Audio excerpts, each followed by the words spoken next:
Hello. Hello, yes. ലിയാഖത്തിലിയാണോ? അതെ. ആ,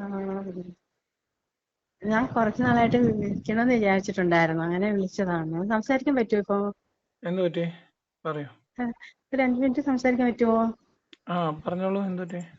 ആ, അല്ല, ഞാൻ ഖുറാനെ കുറിച്ച് ഇങ്ങനെ വിമർശിക്കുന്നത് കണ്ടിട്ടുണ്ട്, വീഡിയോസ് ഒക്കെ കാണാറുണ്ട്. ആ അപ്പോഴേ ഖുറാന് ഞാൻ ഖുറാൻ വായിക്കാറുള്ള വിശ്വാസിയാണ്. ആ ഏഹ് ഞാൻ വേറൊരു മതത്തിൽ നിന്ന് ഇങ്ങനെ ഖുറാൻ വായിച്ചിട്ട് എനിക്ക് അത്രയും സത്യമാണെന്ന് ബോധ്യപ്പെട്ടിട്ട് വിശ്വാസിയായി മാറിയ ആളാണ്. ഓക്കെ. എന്നിട്ട് പക്ഷെ എനിക്ക് അതിലൊരു തെറ്റും കാണാൻ കഴിഞ്ഞിട്ടില്ല. ഇതുവരെ ഖുറാൻ ഇത്രയും വിമർശിക്കുന്നത് എന്തിനാണെന്നുള്ളത് ഇതുവരെ മനസ്സിലായിട്ടില്ല. ഇല്ല, ഒരു തെറ്റും മനസ്സിലായിട്ട് എനിക്ക് സത്യമായിട്ടാണെന്ന് മനസ്സിലായിട്ടുള്ളത്. ശരി, സിമ്പിൾ ആയിട്ട് പറഞ്ഞുതരാം. നിങ്ങൾ ആ നിങ്ങൾ ഇൻഫർമേഷൻസ് തരാണെങ്കിൽ, അതായത് നിങ്ങൾ പേഴ്സണൽ ഇൻഫർമേഷൻ അല്ല, നിങ്ങൾ ഏത് മതമായിട്ട് ബന്ധപ്പെട്ടാണ് മീൻസ് ഞാൻ ജനിച്ചു വളർന്നത്? ഹിന്ദു മതത്തിലാണ് ജനിച്ചത്. എന്റെ വീട്ടിൽ ഹിന്ദു മതത്തിലെ ഭയങ്കര ഇത് ഉള്ള വിശ്വാസമുള്ളവരാണ്. ഓക്കെ.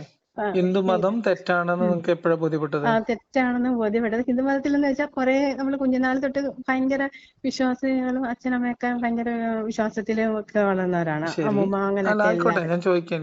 എനിക്കൊരു ഐഡിയ കിട്ടാനാണ്. ഇപ്പം നിങ്ങൾ ഹിന്ദു മതത്തിൽ എനിക്കെന്ന് ജനിച്ചു വെച്ചാല് വളർന്നിട്ട് ഇതൊക്കെ ഹിന്ദു മതത്തിൽ പോയിന്റ് കുറെ ഒരു മിനിറ്റ് ഒന്ന് പറഞ്ഞോട്ടെ. അതായത് ഉം, നിങ്ങൾ ഹിന്ദു മതത്തിൽ ജനിച്ചു വളർന്ന ഹിന്ദു ഉം, മതം തെറ്റാണെന്ന് ബോധ്യപ്പെട്ടതിന് ശേഷം ഇസ്ലാം സ്വീകരിച്ചു. അതെ. ഇസ്ലാം മതത്തിനകത്ത് ജനിച്ചു വളർന്ന ഞാൻ ആ, ഇസ്ലാം മതം തെറ്റാണ് എന്ന് മനസ്സിലാക്കി മതത്തിന്റെ ഉം, ആവശ്യമില്ല എന്ന തിരിച്ചറിവിലേക്കും ഉം, മതരഹിതനായിട്ട് ജീവിക്കാൻ തീരുമാനിച്ചു.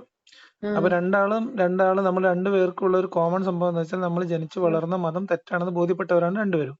ആണ്, അതെ. ഓക്കെ. അപ്പൊ ഉം, ഇനി നമ്മൾ രണ്ട് കാര്യങ്ങളാണ്. ഒന്ന്, നിങ്ങൾ ജനിച്ചു വളർന്ന മതം, ആ ഉം, മതം തെറ്റാണെന്ന് നിങ്ങൾക്ക് ബോധ്യപ്പെട്ട പോയിന്റ് ഏതായിരുന്നു? അല്ലെങ്കിൽ എപ്പോഴാണ് തോന്നിയത്? കാരണം ഞാൻ എന്റെ മതം ഞാൻ തെറ്റാണെന്ന് ഉം, ബോധ്യപ്പെടുന്ന കുറെ ആ, കാരണങ്ങളുണ്ട്. അല്ല, അതിലേക്കൊക്കെ ഞാന്ന് നിങ്ങൾ വെച്ചാൽ വന്നോളൂ. ഒന്നാമത്തെ കാര്യം എന്ന് വെച്ചാൽ ഹിന്ദു മതത്തിൽ ഒരുപാട് ദൈവങ്ങളുടെ ഒരു സങ്കല്പമാണ്. ഒരുപാട് കുറെ ദൈവങ്ങളെ അടുത്താണ് പ്രാർത്ഥിക്കുന്നത്. ഏ, കുറെ ദൈവങ്ങളുണ്ടോ ഹിന്ദു മതത്തില്? ദൈവങ്ങളുണ്ട് ഹിന്ദു മതത്തില്. ആ. അല്ല, ഞാൻ ചിന്തിക്കും, നമ്മള് സയൻസ് ഒക്കെ പഠിക്കുമ്പോൾ നമ്മള് ബിഗ് ബാങ് തിയറി ഒക്കെ പഠിച്ചിട്ടുണ്ട്.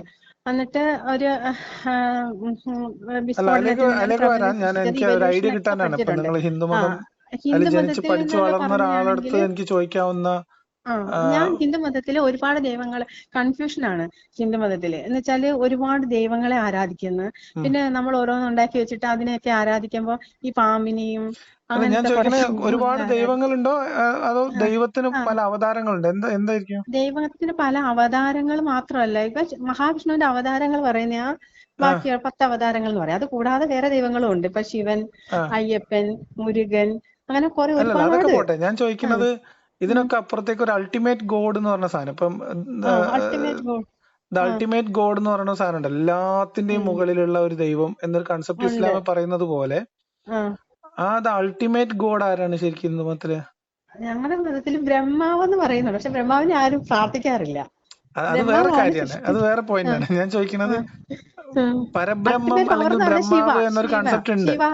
ഉം, അല്ലേ? ശിവയാണ്. അതാണ് അൾട്ടിമേറ്റ് ഗോഡ്, ആ അല്ലേ? അതെ. അപ്പൊ ഒരുപാട് ദൈവങ്ങളില്ല, ഒരു ദൈവമുള്ളൂ. ഇല്ല, ഒരുപാട് ദൈവങ്ങളുണ്ട്. ദൈവം ഏകനാണ്. അത് വേദങ്ങളിലൊക്കെ ദൈവം ഉണ്ടല്ലോ, ദൈവം ഉണ്ട് ഏകനാണെന്ന്. ഉണ്ട് ഉണ്ട്. ദൈവം ഏകനാണെന്നുണ്ട്. പക്ഷെ അതല്ല അവർ ഫോളോ ചെയ്യുന്നത് അല്ല, ഹിന്ദു അവര് മതത്തില്. ഞാൻ ചോദിക്കുന്നത് അത് പോട്ടെ, ആ, ആളുകൾ ഉം, ഫോളോ ചെയ്യുന്ന കാര്യമല്ലേ ചോദിച്ചത്. ആ, ഹിന്ദു മതം എന്ന് പറയുന്ന ഫിലോസഫി അല്ലെങ്കിൽ ഐഡിയോളജി തെറ്റാണെന്ന് നിങ്ങൾ എങ്ങനെ തീരുമാനത്തിലെത്തിയതാണ്? ഇപ്പം ഇവിടുത്തെ പ്രാക്ടീസ് മോശമാണെന്ന് ഇപ്പോ ആ, ഇസ്ലാമിലെ മതത്തിൽ വിശ്വസിക്കുന്ന പല ആൾക്കാരും മതം അനുസരിച്ചിട്ട് ഇവിടെ കാര്യങ്ങൾ നടക്കുന്നതെന്ന് വിചാരിക്കുന്ന ഇഷ്ടംപോലെ മുസ്ലിങ്ങളുണ്ട്. ആ, ഇതൊന്നുമല്ല മതം, ഉം, ഇങ്ങനെയൊന്നുമല്ല മതം എന്ന് വിചാരിക്കുന്ന കുറെ ആൾക്കാരുണ്ട്. ഞാൻ ചോദിക്കുന്നത്, ഉം, ഉം, ബ്രഹ്മാവാണ് ദ അൾട്ടിമേറ്റ് ഗോഡ് എന്നാണ് മനസ്സിലാവുന്നത്, അല്ലെ? അതെ. ഓക്കെ. അതാണ് ഉം, ഈ പറഞ്ഞ കുൽഹു അള്ളാഹു അഹദ് എന്ന് പറയുന്ന ഇസ്ലാമിലെ കൺസെപ്റ്റ് അനുസരിച്ച് അത് ആ, ഹിന്ദു മതത്തിൽ അല്ലാഹു അഹദ് എന്ന് പറയുമ്പോൾ ബ്രഹ്മാവാണ്. അല്ലാഹു ഏകനാണ്. അതെ, അതേ സിംഗുലർ ആ, പിന്നെ ഡിവൈൻ റിയാലിറ്റി എന്ന് പറയുന്നത് ഹിന്ദു മതത്തില് ആ, ബ്രഹ്മാവാണ്, ബ്രഹ്മാവാണ്. ബ്രഹ്മൻ, അല്ലേ? അതെ. ഓക്കെ. അപ്പം ഒരുപാട് ദൈവങ്ങളില്ല. പിന്നെ അത് ഉം, പഠിപ്പിക്കുന്നതിലും പ്രാക്ടീസ് ചെയ്യുന്നതിലും നിങ്ങൾ ഉം, മനസ്സിലാക്കിയതിലും ചിലപ്പോൾ പ്രശ്നങ്ങൾ ഉണ്ടാവും. ഓക്കെ, ഉണ്ട്. ആയിക്കോട്ടെ.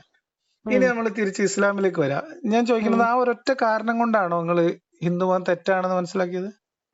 ഞാൻ ഖുറാൻ വായിച്ചപ്പോൾ ഇതിൽ പറയുന്ന കാര്യങ്ങൾ എനിക്ക് ഒരുപാട് ഒന്ന് കാര്യങ്ങളും രണ്ടെണ്ണം നിങ്ങൾക്ക് സ്ട്രൈക്ക് ചെയ്ത ഖുറാനിലെ ഒന്ന് രണ്ട് കാര്യങ്ങളൊന്ന് പറയോ? പിന്നെ ഇതിനകത്ത് സൃഷ്ടിയെ കുറിച്ചൊക്കെ പറയുന്നുണ്ടല്ലോ, ഇങ്ങനെ പഠിച്ചവൻ സൃഷ്ടിച്ചതിനെ കുറിച്ചും എന്തിനെ കുറിച്ച്? അങ്ങനെയൊക്കെ ഇപ്പൊ പറയുന്നുണ്ടല്ലോ. പടച്ചോൻ സൃഷ്ടിയെ കുറിച്ച് പറയുന്നത് എന്താണ്? നിങ്ങൾ സ്ട്രൈക്ക് ചെയ്ത്, അതായത് ഇപ്പം നിങ്ങൾ ഹിന്ദുമതം തെറ്റാണെന്ന് തോന്നി. ഞാൻ ഹിന്ദുമതം തെറ്റാണെന്ന് വെച്ചാൽ ഹിന്ദുമതം പഠിച്ചിട്ട് ഞാൻ ഈ ഖുറാനും ബൈബിളും വായിച്ചിട്ടുണ്ട്. ക്രിസ്ത്യൻസിന്റെ ബൈബിളും രണ്ടും വായിച്ചിട്ടുണ്ട്, എനിക്ക് മനസ്സിലാക്കാൻ വേണ്ടിയിട്ട്. ഈ ബൈബിളും ബൈബിളിൽ ഖുറാനും. ഇല്ലാത്ത എന്ത് സൃഷ്ടികഥയാണ് ഖുറാനിലുള്ളത്? ഖുറാൻ ബൈബിളിലും ഏകദൈവത്തെ കുറിച്ചാണ് പറയുന്നത്. ഇപ്പൊ യേശുക്രിസ്തു തന്നെ പറയുന്നുണ്ട്, യേശുക്രിസ്തു പ്രാർത്ഥിച്ചിട്ടുണ്ടെന്ന് പറയുന്നുണ്ട്. അപ്പൊ യേശുക്രിസ്തു തന്നെയല്ലേ ഈസാ നബി? ആര് പറഞ്ഞു? അല്ല, എനിക്ക് തോന്നിയത് അങ്ങനെയാണ്. പക്ഷെ ഈസാ നബിയെ അത് പോട്ടെ, ഞാൻ ചോദിക്കുന്നത് ഖുറാനിൽ പറയുന്നുണ്ട് ഈസാ നബിക്ക് ദൈവം ഗ്രന്ഥം കൊടുത്തു, അതിന്റെ പേര് ഇഞ്ചീൽ എന്ന് പറഞ്ഞ ഗ്രന്ഥം കൊടുത്തു. ആ ഗ്രന്ഥങ്ങൾ എവിടെയെങ്കിലും കണ്ടിട്ടുണ്ടോ? ഇല്ല, ആക്ച്വലി അങ്ങനെ ഗ്രന്ഥം ഉണ്ടോ? അതെനിക്കറിയില്ല. പക്ഷെ ഖുറാൻ സത്യമല്ലേ? അതിലേക്ക് നമുക്ക് വരാം, ഖുറാനിലേക്ക് വരാം. അതായത് നിങ്ങൾ ഹിന്ദുമതത്തിൽ നിന്ന് ഇറങ്ങി നിങ്ങൾ അന്വേഷിക്കുന്ന അന്വേഷണങ്ങളുടെ ഒരു ഏകദേശം ഒരു ധാരണ കിട്ടാനാണ്. അപ്പൊ ഞാൻ ഇസ്ലാം മതം ഒഴിവാക്കിയത് തെറ്റാണെങ്കിൽ നമുക്ക് തിരിച്ചറിയണമല്ലോ, അതിന് വേണ്ടിയിട്ടാണ്. ഓക്കെ, അപ്പൊ നിങ്ങൾ ഹിന്ദുമതത്തെ കുറിച്ച് നിങ്ങൾ മനസ്സിലാക്കിയതിൽ ഒരു തെറ്റുണ്ട്. ഒന്ന്, അവിടെ ഒരു വൺ സുപ്രീം റിയാലിറ്റി എന്നൊരു കൺസെപ്റ്റ് ഹിന്ദുമതത്തിൽ ഉണ്ട്, അല്ലേ? അതിന് പിന്നെ പല അവതാരങ്ങളുടെ കേസും പിന്നെ വിഗ്രഹങ്ങളും അങ്ങനത്തെ പരിപാടികളും ആരാധനയിലുള്ള കാര്യങ്ങളും അതിന്റെ ഡൈവേഴ്സിറ്റിയും ഒക്കെ ഉണ്ട്. അതൊക്കെ ശരിയാണ്. പക്ഷെ അപ്പോഴും ദ അൾട്ടിമേറ്റ് വൺ ഗോഡ് എന്ന് പറഞ്ഞ ഒരു അൾട്ടിമേറ്റ് റിയാലിറ്റി അല്ലെങ്കിൽ ദ സുപ്രീം റിയാലിറ്റി എന്ന് പറയുന്ന ഒരു കൺസെപ്റ്റ് ഹിന്ദുമതത്തിലുണ്ട്. ഇസ്ലാമില് കുൽഹു അള്ളാഹു അഹദ് അള്ളാഹു സമദ് എന്ന് പറയുന്നതിന് സമാനമായ സാധനം നിങ്ങൾക്ക് മനുസ്മൃതി വായിച്ചാലും കിട്ടും. നിങ്ങൾ മനുസ്മൃതി വായിച്ചിട്ടുണ്ടോ? ഇല്ല, മനുസ്മൃതി വായിച്ചിട്ടില്ല. കുൽഹു അള്ളാഹു അഹദ് അള്ളാഹു സമദ്, പറയാം, അതിലേക്ക് വരാം. കുൽഹു അള്ളാഹു അഹദ് അള്ളാഹു സമദ് ലം യലിദ് വലം യൂലദ്, അത് 2-3 ഭാഗത്തായിട്ട് മനുസ്മൃതിയിൽ അതേപോലെ ഉണ്ട്.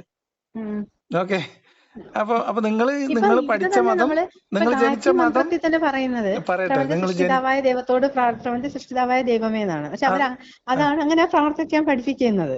പക്ഷെ അങ്ങനല്ല ഹിന്ദുസ്. അല്ല, അതാ ഞാൻ പറഞ്ഞത്. അപ്പൊ ഹിന്ദുക്കൾ ചെയ്ത തെറ്റിന് ഹിന്ദുമതം എന്ത് പഴിച്ചു എങ്ങനെ ചോദിക്കാലോ നമുക്ക്.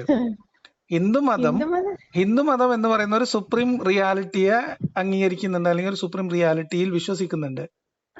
പിന്നെ അതിന്റെ ആരാധനക്രമങ്ങളിൽ അതിൽ ഒരുപാട് ഡൈവേഴ്സിറ്റി ഉണ്ട്, അതിന്റെ ഒരുപാട് ദേവതാ സങ്കല്പം. ഞാൻ ഹിന്ദുമതത്തിന്റെ വക്താവായിട്ട് ചോദിക്കല്ല, ഞാൻ പറയുന്ന കാര്യം എന്താന്ന് വെച്ചാല്, നിങ്ങൾ ഒരു ഐഡിയോളജി തെറ്റാണ് എന്ന് മനസ്സിലാക്കിയിട്ട് നിങ്ങൾ മറ്റൊന്ന് സ്വീകരിക്കുമ്പോൾ അതും ഇതും തമ്മിൽ കാര്യമായ വ്യത്യാസങ്ങൾ കാണുന്നില്ല. മീൻസ് നിങ്ങൾ ഈ പറഞ്ഞ ദൈവവിശ്വാസത്തിന്റെ കാര്യത്തില് ആരാധനക്രമത്തിൽ ചില വ്യത്യാസങ്ങളുണ്ട്, ശരിയാണ്.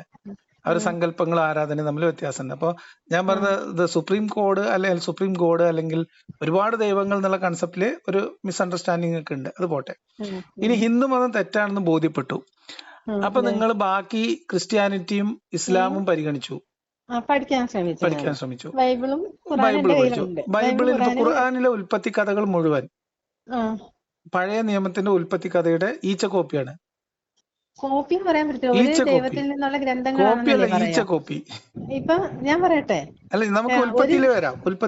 ഇപ്പൊ ഞാനൊരു കാര്യം ചോദിക്കട്ടെ. തോറ എന്ന് പറയുന്നത് ഇല്ലേ, തോറ ഇല്ലേ, പഴയ നിയമത്തിന്റെ ഇതല്ലേ തോറ, അല്ലേ? അതിൽ ഉൽപ്പത്തി അതേപോലെ കോപ്പി അടിച്ചു വെച്ചിരിക്കുകയാണ്. ഇവിടെ ചെറിയ വ്യത്യാസങ്ങളുണ്ട്. ഏതുപോലെ ഇപ്പൊ ഇസ്മായിൽ, ഇസ്ഹാഖ്, ഇസ്മായിൽ ആവുന്നുണ്ട്. എങ്ങനെ? മൂസ നബി അല്ലേ, മോശ. അപ്പൊ അവർക്ക് കിട്ടിയ ഗ്രന്ഥമാണ് തോറ. അപ്പൊ ഈ തോറയില് ഇപ്പൊ അതുമായിട്ട് സാമ്യം വരാമല്ലോ. ഇപ്പൊ ഒരു ഗ്രന്ഥത്തിന്റെ തുടർച്ചയായിട്ട് വേറെ ഗ്രന്ഥം വരുമ്പോ അതിന്റെ സാമ്യമല്ല, ഈച്ച കോപ്പിയാണ്. ചിലതിൽ നല്ല ഒഴിവാക്കലുണ്ട്. ഇപ്പൊ ബൈബിൾ പ്രകാരം അല്ലെങ്കിൽ പഴയ നിയമം അനുസരിച്ച് ലോത്ത് പ്രവാചകനാണോ? അല്ലല്ലോ. അല്ല, പ്രവാചകനല്ല. അല്ല. ഇസ്ലാമിൽ വരുമ്പോ ലൂത്ത് നബിയാണ്. എന്നിട്ട് എന്ത് ചെയ്തു? ലോത്ത് സ്വന്തം പെൺമക്കളിൽ പിന്നെ കുട്ടികളെ ജനിപ്പിച്ച കഥ, അല്ലെങ്കിൽ സ്വന്തം പെൺമക്കൾ ലൂത്തിൽ നിന്ന് ഗർഭം ധരിച്ച കഥ ഇസ്ലാമിൽ ഒഴിവാക്കി. ഓക്കെ, അതിലേക്ക് വരാം. ഞാൻ പറഞ്ഞത് എനിക്കൊരു ഐഡിയ കിട്ടാനാണ്. ഞാൻ ഒഴിവാക്കി വിമർശിച്ചുകൊണ്ടിരിക്കുന്ന ഒരു മതം ശരിയാണെന്ന് വിശ്വസിക്കുന്ന ഒരാളാണല്ലോ നിങ്ങള്. അപ്പൊ എനിക്കത് മനസ്സിലാവാൻ വേണ്ടിയിട്ടാണ്. ഇനി അതേപോലെ ബൈബിൾ കഥയില് ഈ എബ്രഹാം അറക്കാൻ കൊണ്ടുപോകുന്നത് ഇസ്ഹാക്കിനാണ്, ഇസ്മായിലാണ്. ഓക്കെ, അപ്പോ അതേപോലെ കോപ്പി അടിക്കുക മാത്രമല്ല, അതിനകത്ത് ആവശ്യമായ തിരുത്തലുകൾ വരുത്തിയിട്ടുണ്ട്. ആദ്യജാതൻ എന്ന് പറഞ്ഞിട്ടുള്ളു. ആദ്യജാതൻ എന്ന് പറയുമ്പോൾ ഇസ്മായിൽ അല്ലേ ആദ്യജാതൻ? എങ്ങനെ? ആദിനാഥൻ എന്ന് പറഞ്ഞാൽ അബ്രഹാമിന് ആദ്യം ഉണ്ടായ പുത്രൻ ഇസ്മായിൽ അല്ലേ, അല്ല, ഹാഗറല്ലേ? ഇസ്ഹാക്കിന്റെ പേര് തന്നെ അതിനകത്ത് റെഫർ ചെയ്തിട്ടുണ്ടല്ലോ, ആദിജാതൻ എന്നൊന്നല്ല. ഇസ്മായിലിന്റെ പേര് ബൈബിളിൽ പറയുന്നുണ്ട്, ഉണ്ട്, ഇസ്ഹാക്കിനെ ഇസ്ഹാക്കിന്റെ പേര് തന്നെ കൊണ്ടുവരുന്നത്. പറയുന്നുണ്ട്. അപ്പൊ അത് അങ്ങനെ ആ വാദം കൊണ്ട് നിൽക്കൂല, ആ പേര് പറഞ്ഞിട്ടുണ്ട്. അപ്പോ അത് പോട്ടെ. ഞാൻ പറഞ്ഞത് ഇനി നിങ്ങൾ പറയൂ. അപ്പൊ നിങ്ങൾ ബൈബിള് നോക്കി ഖുർആൻ പഠിച്ചു. ഖുർആനിൽ നിങ്ങൾക്ക് ഏറ്റവും ആകർഷണീയമായിട്ട് തോന്നിയത്, നിങ്ങൾ ഖുർആൻ മുഴുവൻ വായിച്ചിട്ടാണ് ഇസ്ലാം സ്വീകരിച്ചത്, അതോ ഇസ്ലാം സ്വീകരിച്ചിട്ട് പിന്നെയാണ് ഖുർആൻ മുഴുവൻ വായിച്ചത്? അല്ല, ഞാൻ ഖുർആൻ വായിച്ചതിന് ശേഷമാണ് ഇസ്ലാം സ്വീകരിക്കുന്നത്. ഖുർആൻ മുഴുവൻ വായിച്ചതിന് ശേഷമാണ് ഇസ്ലാം സ്വീകരിച്ചത്. അതെ. അപ്പൊ ഈ ബഹുദൈവ ആരാധകർ നജസാണെന്നൊക്കെയുള്ള വാക്കുകൾ വായിച്ചിട്ടുണ്ടായിരുന്നു. അതെല്ലാം വായിച്ചിട്ടുണ്ട്. പക്ഷെ ബഹുദൈവ ആരാധന തെറ്റാണെന്നുള്ളത് അല്ല, ബഹുദൈവ ആരാധന തെറ്റാണെന്നല്ല, ബഹുദൈവ ആരാധകർ അശുദ്ധർ തന്നെ ആകുന്നു എന്നുള്ളത് നിങ്ങൾ വായിച്ചിട്ടുണ്ടായിരുന്നു. ബഹുദൈവ ആരാധകരുടെ വായിച്ചിട്ടുണ്ട്. മറ്റുള്ളവരുടെ വിവാഹ ബന്ധത്തിലിരിക്കുന്ന സ്ത്രീകൾ നിങ്ങൾക്ക് നിഷിദ്ധമാണ്, പക്ഷെ നിങ്ങളുടെ അടിമ സ്ത്രീകളാണെങ്കിൽ കുഴപ്പമില്ല എന്നുള്ള വാദവും നിങ്ങൾ വായിച്ചിട്ടുണ്ടായിരുന്നു. ഇത് വായിച്ചിട്ടുണ്ട്. എന്ന് വെച്ചാല് ബഹുദൈവ ആരാധകളെ വിവാഹം ചെയ്യരുതെന്നും അല്ലെ, വേശ്യകളോ അല്ലെങ്കിൽ ബഹുദൈവ ആരാധകരെ മാത്രമേ വിവാഹം ചെയ്യുള്ളൂ എന്ന് പറയുന്നുണ്ട്. അപ്പൊ ഇതൊക്കെ നിങ്ങൾ വായിച്ചിട്ടുണ്ടായിരുന്നു? അതൊക്കെ വായിച്ചിട്ടുണ്ട്. 33-50 വായിച്ചിട്ടുണ്ട്. മുഹമ്മദ് നബിക്ക് അനുവദിച്ചു കൊടുക്ക സ്ത്രീകളുടെ ലിസ്റ്റും വായിച്ചിട്ടുണ്ട്. ഞാൻ പറയട്ടെ, ഖുറാനകത്തുള്ള എല്ലാം ഞാൻ വായിച്ചു. പക്ഷെ ഹദീസ് അങ്ങനെ അല്ല, ഖുറാനൊക്കെ നിങ്ങൾ വായിച്ചു. ഇതൊക്കെ വായിച്ചിട്ട് നിങ്ങൾക്ക് ഇത് ദൈവത്തിന്റെ ഗ്രന്ഥമാണെന്ന് നിങ്ങൾ കൺഫേം ചെയ്ത ആ ഒരു വചനം ഏതായിരുന്നു? എനിക്ക് എന്ന് വെച്ചാല് ഇത് ഖുറാൻ അങ്ങനെ കൺഫേംഡ് ആയതെന്ന് പറയാൻ പറ്റത്തില്ല. എന്ന് വെച്ചാൽ നമ്മളിത് ഖുറാൻ വായിക്കുമ്പോ ഇപ്പം ഇങ്ങനെ ഏകദൈവത്തെ ആരാധിക്കുന്നത്, അതൊക്കെ കൊണ്ടാണ് ഈ 3 മതങ്ങൾ നിങ്ങൾ കമ്പയർ ചെയ്ത് നോക്കിയപ്പോ തമ്മിൽ ഭേദം തൊമ്മൻ എന്ന് തോന്നിയതുകൊണ്ട് ഇസ്ലാം സ്വീകരിച്ചതാണോ? അല്ല, എനിക്ക് ഇസ്ലാമാണ് ശരിയാന്ന് ഇങ്ങനെ ബോധ്യമാണ്. അത് ബോധ്യപ്പെട്ട ഒരു പോയിന്റ്. തന്നൊരു കാര്യം ഞാൻ പറയാം. ഞാൻ ബൈബിൾ വായിച്ചോണ്ടിരിക്കും, ആരും വിശ്വസിക്കത്തില്ല. പക്ഷെ ഞാനിത് എന്റെ മദറിനെ കൊണ്ട് ഞാൻ സത്യം ചെയ്ത് പറയാണ്. അല്ല, അതൊന്നും വേണ്ട, സത്യം ചെയ്യണ്ട. അത് അള്ളാഹുവിന്റെ അസുഖമാണ്, ഇടക്കിടക്ക് സത്യം ചെയ്യും. അല്ല, അങ്ങനെ കളിയാക്കരുത്. അല്ല, അള്ളാഹുവിന് അങ്ങനെ സുഖമുണ്ടായിരുന്നു. നിങ്ങള് സീരിയസ്ലി നിങ്ങൾ ഖുർആൻ വായിച്ചല്ലേ? ഖുർആൻ എന്തോ സമയം കൊണ്ട് കാലം തന്നെയാണ് സത്യം. മനസ്സിലാക്കുന്നില്ല എന്ന് വിചാരിച്ച്. ഞാനൊക്കെ ആണെങ്കിൽ എനിക്ക് എന്റെ വീട്ടിൽ എത്ര ഇതുണ്ടാവും. കാര്യം എനിക്ക് ഭയങ്കര ഇഷ്ടമാണ് റംസാൻ നോമ്പൊക്കെ എടുക്കുന്നത്. അല്ല, അതൊക്കെ ആയിക്കോട്ടെ. ഞാൻ ചോദിക്കുന്നത്, എന്നെ സംബന്ധിച്ച് തിയോളജിക്കലി നിങ്ങൾ ഒരു റിലീജിയൻ വിട്ട് വേറൊരു റിലീജിയനിലേക്ക് പോകുമ്പോ 2 കാര്യങ്ങളാണ്. ഒന്ന്, നിങ്ങൾ ഉണ്ടായിരുന്ന റിലീജിയൻ തെറ്റാണ് എന്ന് നിങ്ങൾ പൂർണ്ണാർത്ഥത്തിൽ പഠിക്കണം. ഒന്നാമത്തെ പ്രധാനം എനിക്ക് ഏക ആരാധന തന്നെയാണ്. അത് നിങ്ങൾക്ക് ഹിന്ദു മതത്തിൽ ബ്രഹ്മാവിനെ, പരബ്രഹ്മത്തെ മാത്രം ആരാധിക്കുള്ളൂ എന്ന് നിങ്ങൾക്ക് തീരുമാനം എടുക്കാൻ കഴിയില്ലേ? പരബ്രഹ്മത്തെ മാത്രം ആരാധിക്കാൻ കഴിയുള്ളൂ എന്ന് തീരുമാനം എടുക്കാൻ കഴിഞ്ഞാലും എനിക്ക് ഹിന്ദു മതത്തിൽ ഒരുപാട് കാര്യങ്ങളോട് അല്ല, അതൊക്കെ അത് നമുക്ക് വിടാം. ഇസ്ലാം മതത്തിലെ എല്ലാ കാര്യത്തിലോടും നിങ്ങൾക്ക് യോജിപ്പുണ്ടോ? എല്ലാ കാര്യത്തോടും യോജിപ്പുണ്ടെന്നല്ല, പക്ഷെ നല്ലൊരു ഇല്ല. അപ്പൊ ഹിന്ദു മതത്തിൽ നിങ്ങൾക്ക് ആരാധനയുമായി ബന്ധപ്പെട്ട ഞാൻ ഒരു പോയിന്റ് ചോദിച്ചതാണ്. ഞാൻ നിങ്ങളെ ഗർഭാപ്പസി നടത്താനെന്നല്ല. ഞാൻ എന്റെ പോയിന്റ് ഇത്രേ ഉള്ളൂ. നിങ്ങൾ ജനിച്ചു വളർന്ന ഒരു ഐഡിയോളജി ഇപ്പൊ ഞാനൊക്കെ ജനിച്ചു വളർന്ന ഒരു മതം അത് ശരിയാണ് എന്ന് മനസ്സിലാക്കുകയും അതിൽ ശരിയായി നിൽക്കാൻ വേണ്ടി അത് ആഴത്തിൽ പഠിക്കാൻ ശ്രമിക്കുകയും അങ്ങനെ അതിന്റെ പൊള്ളത്തരങ്ങൾ മനസ്സിലാക്കി പുറത്തു വന്ന ഒരാളാണ്. ആ അർത്ഥത്തിൽ നിങ്ങൾ ഉണ്ടായിരുന്ന ഒരു പ്രത്യയശാസ്ത്രത്തെ അല്ലെങ്കിൽ ഒരു ഐഡിയോളജിയെ ആ അർത്ഥത്തിൽ ആഴത്തിൽ പഠിക്കാൻ ശ്രമിച്ചിട്ടില്ല എന്നാണ് സത്യം, അല്ലെ? ആഴത്തിൽ പഠിക്കാൻ ശ്രമിക്കാനും നിങ്ങൾ വേദങ്ങളൊക്കെ പഠിച്ചോ? ഖുർആൻ വായിച്ച പോലെ എല്ലാ വേദങ്ങളൊക്കെ വായിച്ചോ? ഉപനിഷത്തുകളും വേദങ്ങളൊക്കെ വായിച്ചോ? തൊട്ട് ഇങ്ങനെ ഇതൊക്കെ വായിപ്പിച്ച് കേൾപ്പിക്കുമായിരുന്നു. ഭാഗവതം. ഭാഗവതമൊക്കെ വിടും. ഞാൻ ചോദിക്കണത്, എല്ലാ വേദങ്ങളും ഉപനിഷത്തുകളൊക്കെ വായിച്ചിരുന്നോ? ഇല്ല. അപ്പൊ ഞാൻ പറയട്ടെ, അപ്പൊ നിങ്ങൾ ജനിച്ചു വളർന്ന മതത്തെ ശരിയായ രീതിയിൽ പഠിച്ച് മനസ്സിലാക്കി അതിനകത്ത് കാലക്രമേണ ഉണ്ടായി വന്നിട്ടുള്ള എന്തെങ്കിലും പ്രശ്നങ്ങൾ ഈ ആരാധനക്രമത്തിലോ അല്ലെങ്കിൽ മതസംഘടനകളുടെയോ അല്ലെങ്കിൽ ഏതെങ്കിലും ജനവിഭാഗങ്ങൾക്കിടയിലുണ്ടായിരുന്ന ആരാധന സിസ്റ്റത്തിലൊക്കെ ഉള്ള ഡൈവേഴ്സിറ്റി, അതിലൊക്കെ നിങ്ങൾക്ക് വിയോജിപ്പുകൾ ഉണ്ടെങ്കിൽ അതൊക്കെ മറികടക്കാനുള്ള ശ്രമങ്ങൾ നടത്തിയിട്ടൊന്നുമില്ല. നിങ്ങൾ അത് തെറ്റാണെന്ന് തീരുമാനിക്കുന്നു, നിങ്ങൾ പുറത്തിറങ്ങുന്നു. ശരി. അപ്പൊ നിങ്ങൾ ഇസ്ലാം ഇത് ഉപേക്ഷിച്ചിട്ട്, അതായത് നിങ്ങൾ ഹിന്ദുമതം ഉപേക്ഷിച്ചതിന് ശേഷം അത് പൂർണ്ണമായിട്ട് അതിൽ വിശ്വാസം നഷ്ടപ്പെട്ടതിന് ശേഷം പിന്നെ മതങ്ങൾ ഏതാണ് ശരിയെന്ന് പഠിക്കാനുള്ള ശ്രമം നടത്തി എന്ന് വേണം മനസ്സിലാക്കാൻ, അല്ലെ? ബൈബിളും ഖുറാനും പഠിച്ചു. ബൈബിൾ ഇപ്പൊ പുതിയ നിയമമാണല്ലോ ക്രിസ്ത്യാനിറ്റിയുടെ ബൈബിൾ, അല്ലെ? ഈ ബൈബിളും ഖുറാനും വായിച്ചിട്ട് നിങ്ങൾക്ക് ഏതാ ബെറ്റർ തോന്നിയത്? എനിക്ക് ബൈബിളും ഖുറാനും രണ്ടും, ബൈബിളിൽ പറയുന്നത് ഏകദൈവ ആരാധനയാണ്. പക്ഷെ അവര് ഈ ഫോളോ ചെയ്യുന്നില്ലെന്നേ ഏകദൈവത്തെ ഉള്ളു. വിടൂ. ഏകദൈവം ഇപ്പൊ നിങ്ങൾക്ക് ഹിന്ദു മതത്തിലുണ്ട്, അത് വിടൂ. ഞാൻ അത് ചോദിക്കുന്നത് ഏകദൈവത്തിനല്ല, എനിക്ക് ഈ ബൈബിളില് ഖുർആനില് സൂറത്തുൽ ബക്കറയില് ജീസസിന്റെ വചനങ്ങളില്ലേ, അത് ആ, തന്നെ ഇതിനകത്ത് പറയുന്നുണ്ടല്ലോ. ജീസസ് തന്നെയല്ലേ ഈസ കലിമത്തുള്ള എന്ന് പറയുന്നില്ലേ? ഈസ ഈസ ഖുർആനിൽ പറയുന്ന ഈസ പിന്നെ റൂഹള്ള. ജീസസ് ആണ് എന്ന് ബൈബിൾ കഥകളുമായിട്ട് യോജിക്കുന്നില്ല. അതിൽ വേറെ കുറെ കാര്യങ്ങളുണ്ട്. അത് ഈസാ നബിയെ ഈസ നബിന്റെ കുരിശിൽ ഉമ്മാന്റെ അതല്ലേ? പേരൊക്കെ പറയണത്, ഉമ്മാന്റെ വാപ്പാനെയൊക്കെ പറയണത് തെറ്റിച്ചാ പറയണ ഖുർആനില്. ആ അത് മറിയ, നിങ്ങൾ അതൊക്കെ ശ്രദ്ധിച്ചിട്ടുണ്ടാവും ഞാൻ വിചാരിക്കുന്നത്. വായിച്ചിട്ടുണ്ട്, അപ്പൊ വിചാരിച്ചിട്ടുണ്ട്. ഉമ്മാന്റെ മറിയ. വാപ്പ ആള് മാറിക്കഴിഞ്ഞാൽ മകൻ ആള് മാറിയില്ലേ?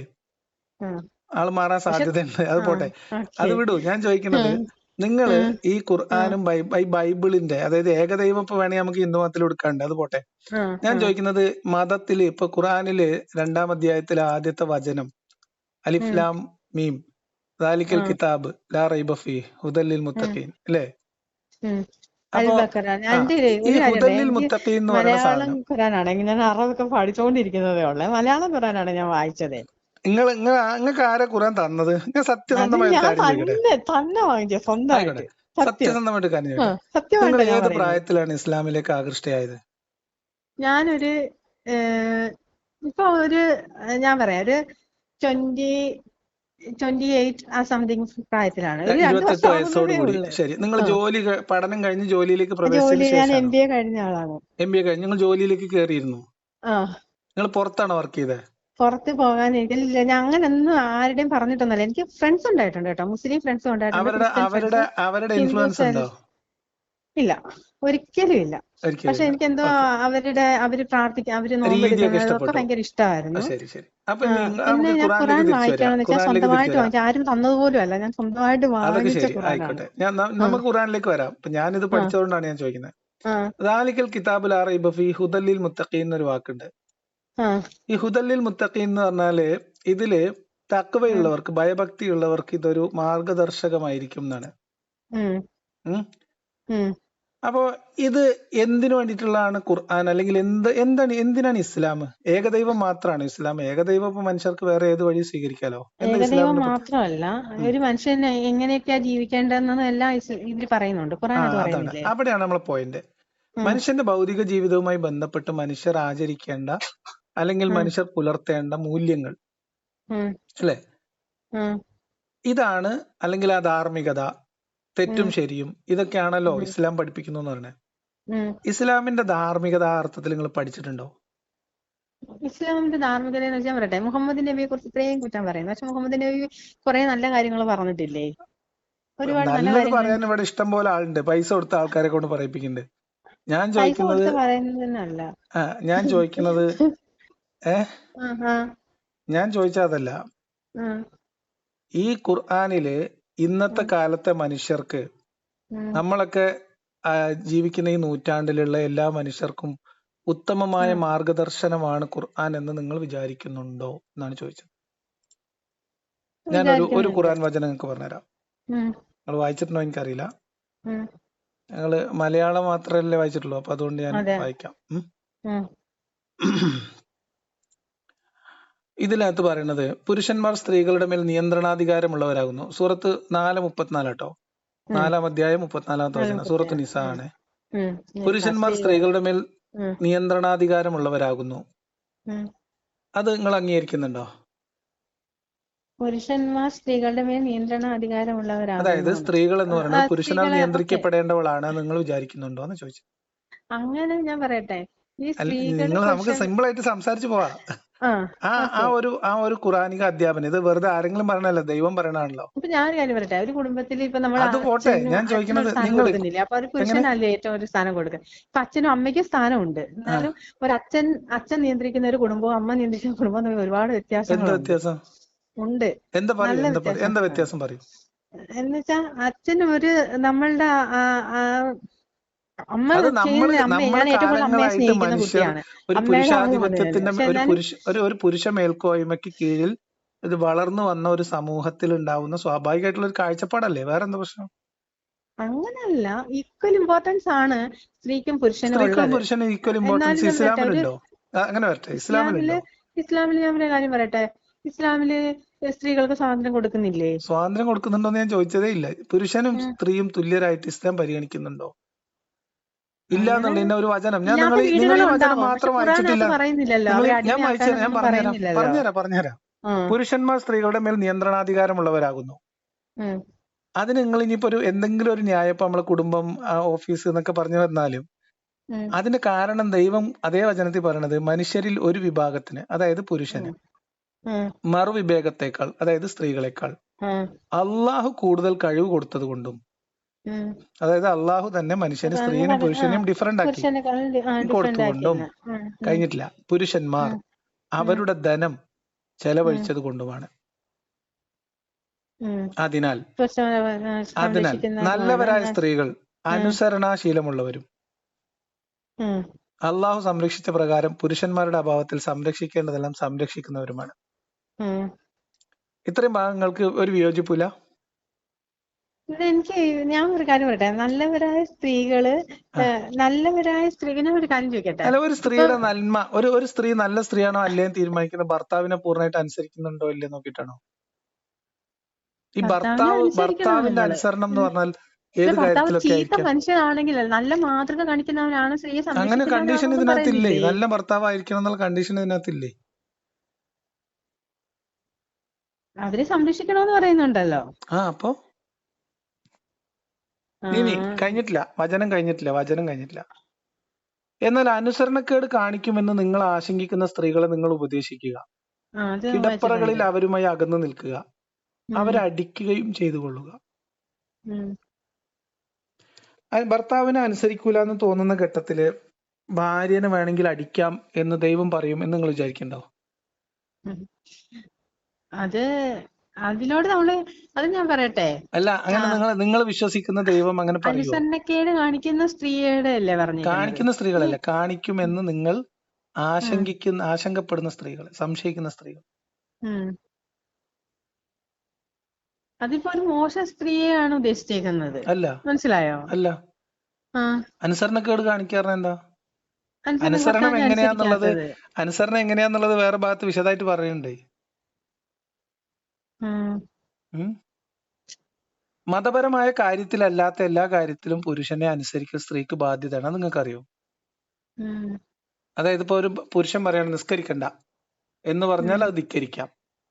അതേ സമയത്ത് നിങ്ങൾ അച്ഛന് വയ്യാണ്ട് കിടക്കാണ്, അസുഖാണ്, നീ ഇപ്പൊ പോണ്ടെന്ന് പറഞ്ഞാൽ പോകാൻ പാടില്ല. അത് അനുസരണക്കേടാണ്. അങ്ങനെ പറയുന്നില്ല. അങ്ങനെ തന്നെയാണ്. അല്ലല്ല, പച്ചക്ക് എഴുതി വെച്ചിട്ടുണ്ട്. ഉണ്ട്, ഞാൻ കാണിച്ചു തരാം. കർമ്മശാസ്ത്രത്തിലുണ്ട്, ഇസ്ലാമിന്റെ വിധിവിലക്കുകളിൽ അത് കൃത്യമായിട്ട് പറയുന്നുണ്ട്. മാത്രല്ല നിങ്ങളിപ്പം ഏറ്റവും കൂടുതൽ മാതാപിതാക്കളോട് നല്ല നില, അതിൽ തന്നെ പറയുന്നില്ലേ മാതാപിതാക്കളെ നല്ലോണം നോക്കണമെന്ന് തന്നെയല്ലേ പറയുന്നത്? അതൊന്നും കാര്യമില്ല. ഇപ്പൊ ഇത് നിങ്ങൾ നോക്കിയില്ലേ? ഇനി എന്നിട്ട് അവർ നിങ്ങളെ അനുസരിക്കുന്ന പക്ഷം പിന്നെ നിങ്ങൾ അവർക്കെതിൽ ഒരു മാർഗവും തേടരുത് എന്നാണ് ഇതിൽ പറയുന്നത്. ഇനി ഞാൻ നിങ്ങൾക്ക് വേറൊരു വചനം, അത് ചില വചനങ്ങള് ഏത് വചനം നിങ്ങളെ അട്രാക്ട് ചെയ്ത വചനങ്ങൾ പറയാത്തോണ്ട് ഞാൻ പുറത്തേക്ക് പോകാൻ കാരണമായ വചനങ്ങൾ ഞാൻ നിങ്ങൾക്ക് പറഞ്ഞിരുന്നു എന്ന് മാത്രമേ ഉള്ളൂ. അപ്പോ ഇതിനകത്ത് എങ്ങനെയാന്ന് വെച്ചാല്, ഇനി ഞങ്ങൾക്ക് അതേ അധ്യായത്തിലെ വേറൊരു വചനം വായിച്ചു തരാം. ഇത് 4:34 ഞാൻ വായിച്ചത്. 4:24 വായിച്ചു തരാം. ഞാൻ ഒന്ന് എടുത്തോട്ടെ കേട്ടോ, ഒരു മിനിറ്റ്. കാണാതെ ഒന്നും തലയിൽ കയറ്റി വെച്ചിട്ടില്ല.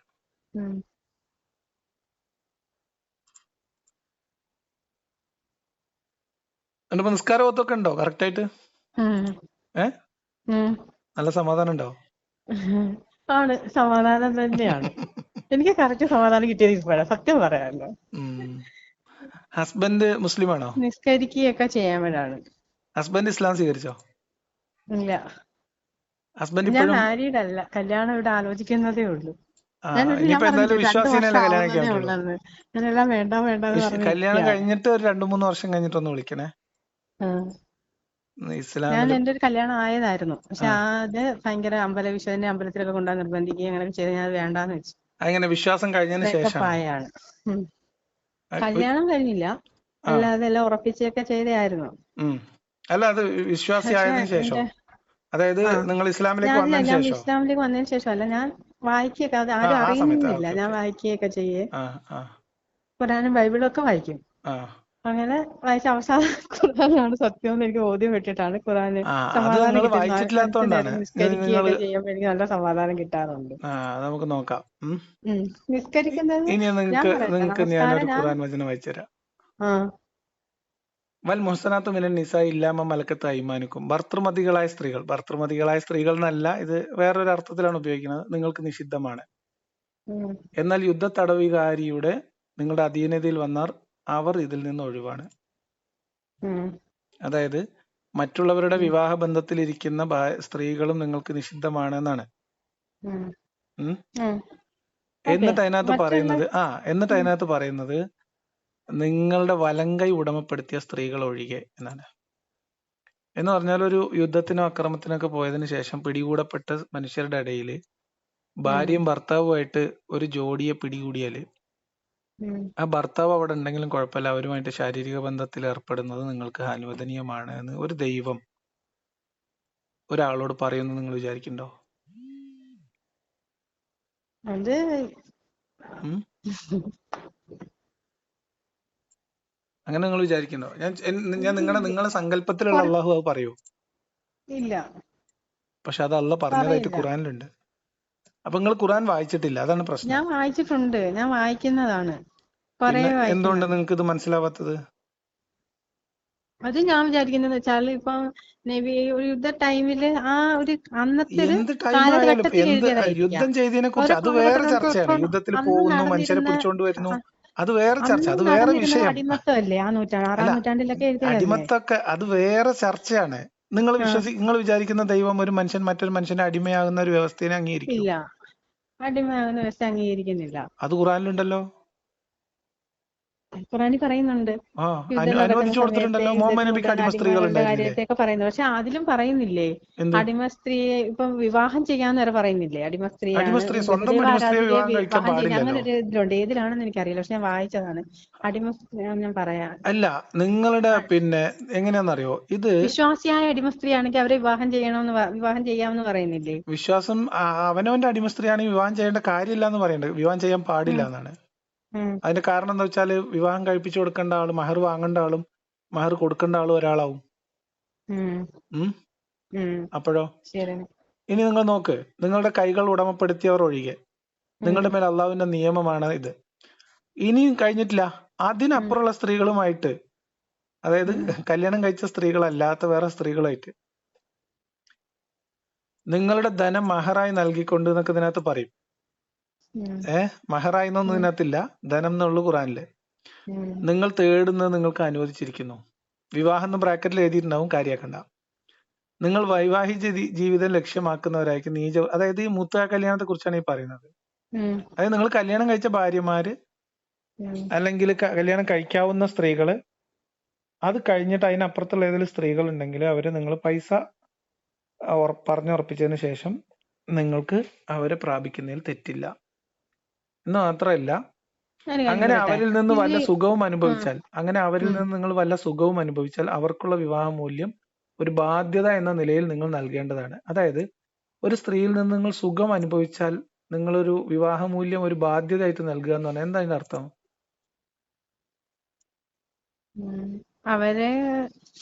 ഒരു സ്ത്രീയിൽ നിന്ന് സുഖം അനുഭവിച്ചതിന്റെ ബാധ്യതയായിട്ട് അവർക്ക് പണം നൽകണം, മൂല്യം നൽകണം എന്ന് പറഞ്ഞാല് നമ്മുടെ നാട്ടിൽ എന്താ പറയാ? പോട്ടെ, അത് വിട്ടേക്ക്. ഇനി നമ്മള് മുഹമ്മദ് നബിയിലേക്ക് പോവാം. നിങ്ങൾ വിചാരിക്കുന്ന മുഹമ്മദ് നബിയില് ഒരുപാട് നന്മകളുണ്ട്, നമ്മൾ തിന്മ മാത്രം പറയുന്നു? ഈ സ്ത്രീകൾ സൂറത്തുൽ നിസായിൽ തന്നെ പറയുന്നില്ലേ, അള്ളാഹു ആരാധിക്കാൻ അവനോട് യാതൊന്നും പങ്കു ചേർക്കാതിരിക്കുകയും മാതാപിതാക്കളോട് നല്ല രീതിയിൽ വർത്തിക്കുകയും ചെയ്യണമെന്ന്, ബന്ധുക്കളോട് അനാഥകൾ പാവങ്ങളോട്. അതൊക്കെ നല്ല വചനങ്ങൾ, അതൊക്കെ എന്തുകൊണ്ട് പറയുന്നില്ല, ശ്രദ്ധിക്കുന്നില്ല? നല്ലത് പറയാതെ ഒരു മനുഷ്യന് സമൂഹത്തിൽ നിലനിൽക്കാൻ പറ്റില്ലല്ലോ. പക്ഷെ പറഞ്ഞത് മുഴുവൻ നല്ലതാവണ്ടേ? ഇപ്പൊ ദൈവത്തിന്റെ വചനമാവുമ്പോ അതിനകത്ത് നല്ലതല്ലാത്ത എന്തെങ്കിലും ഉണ്ടാവോ?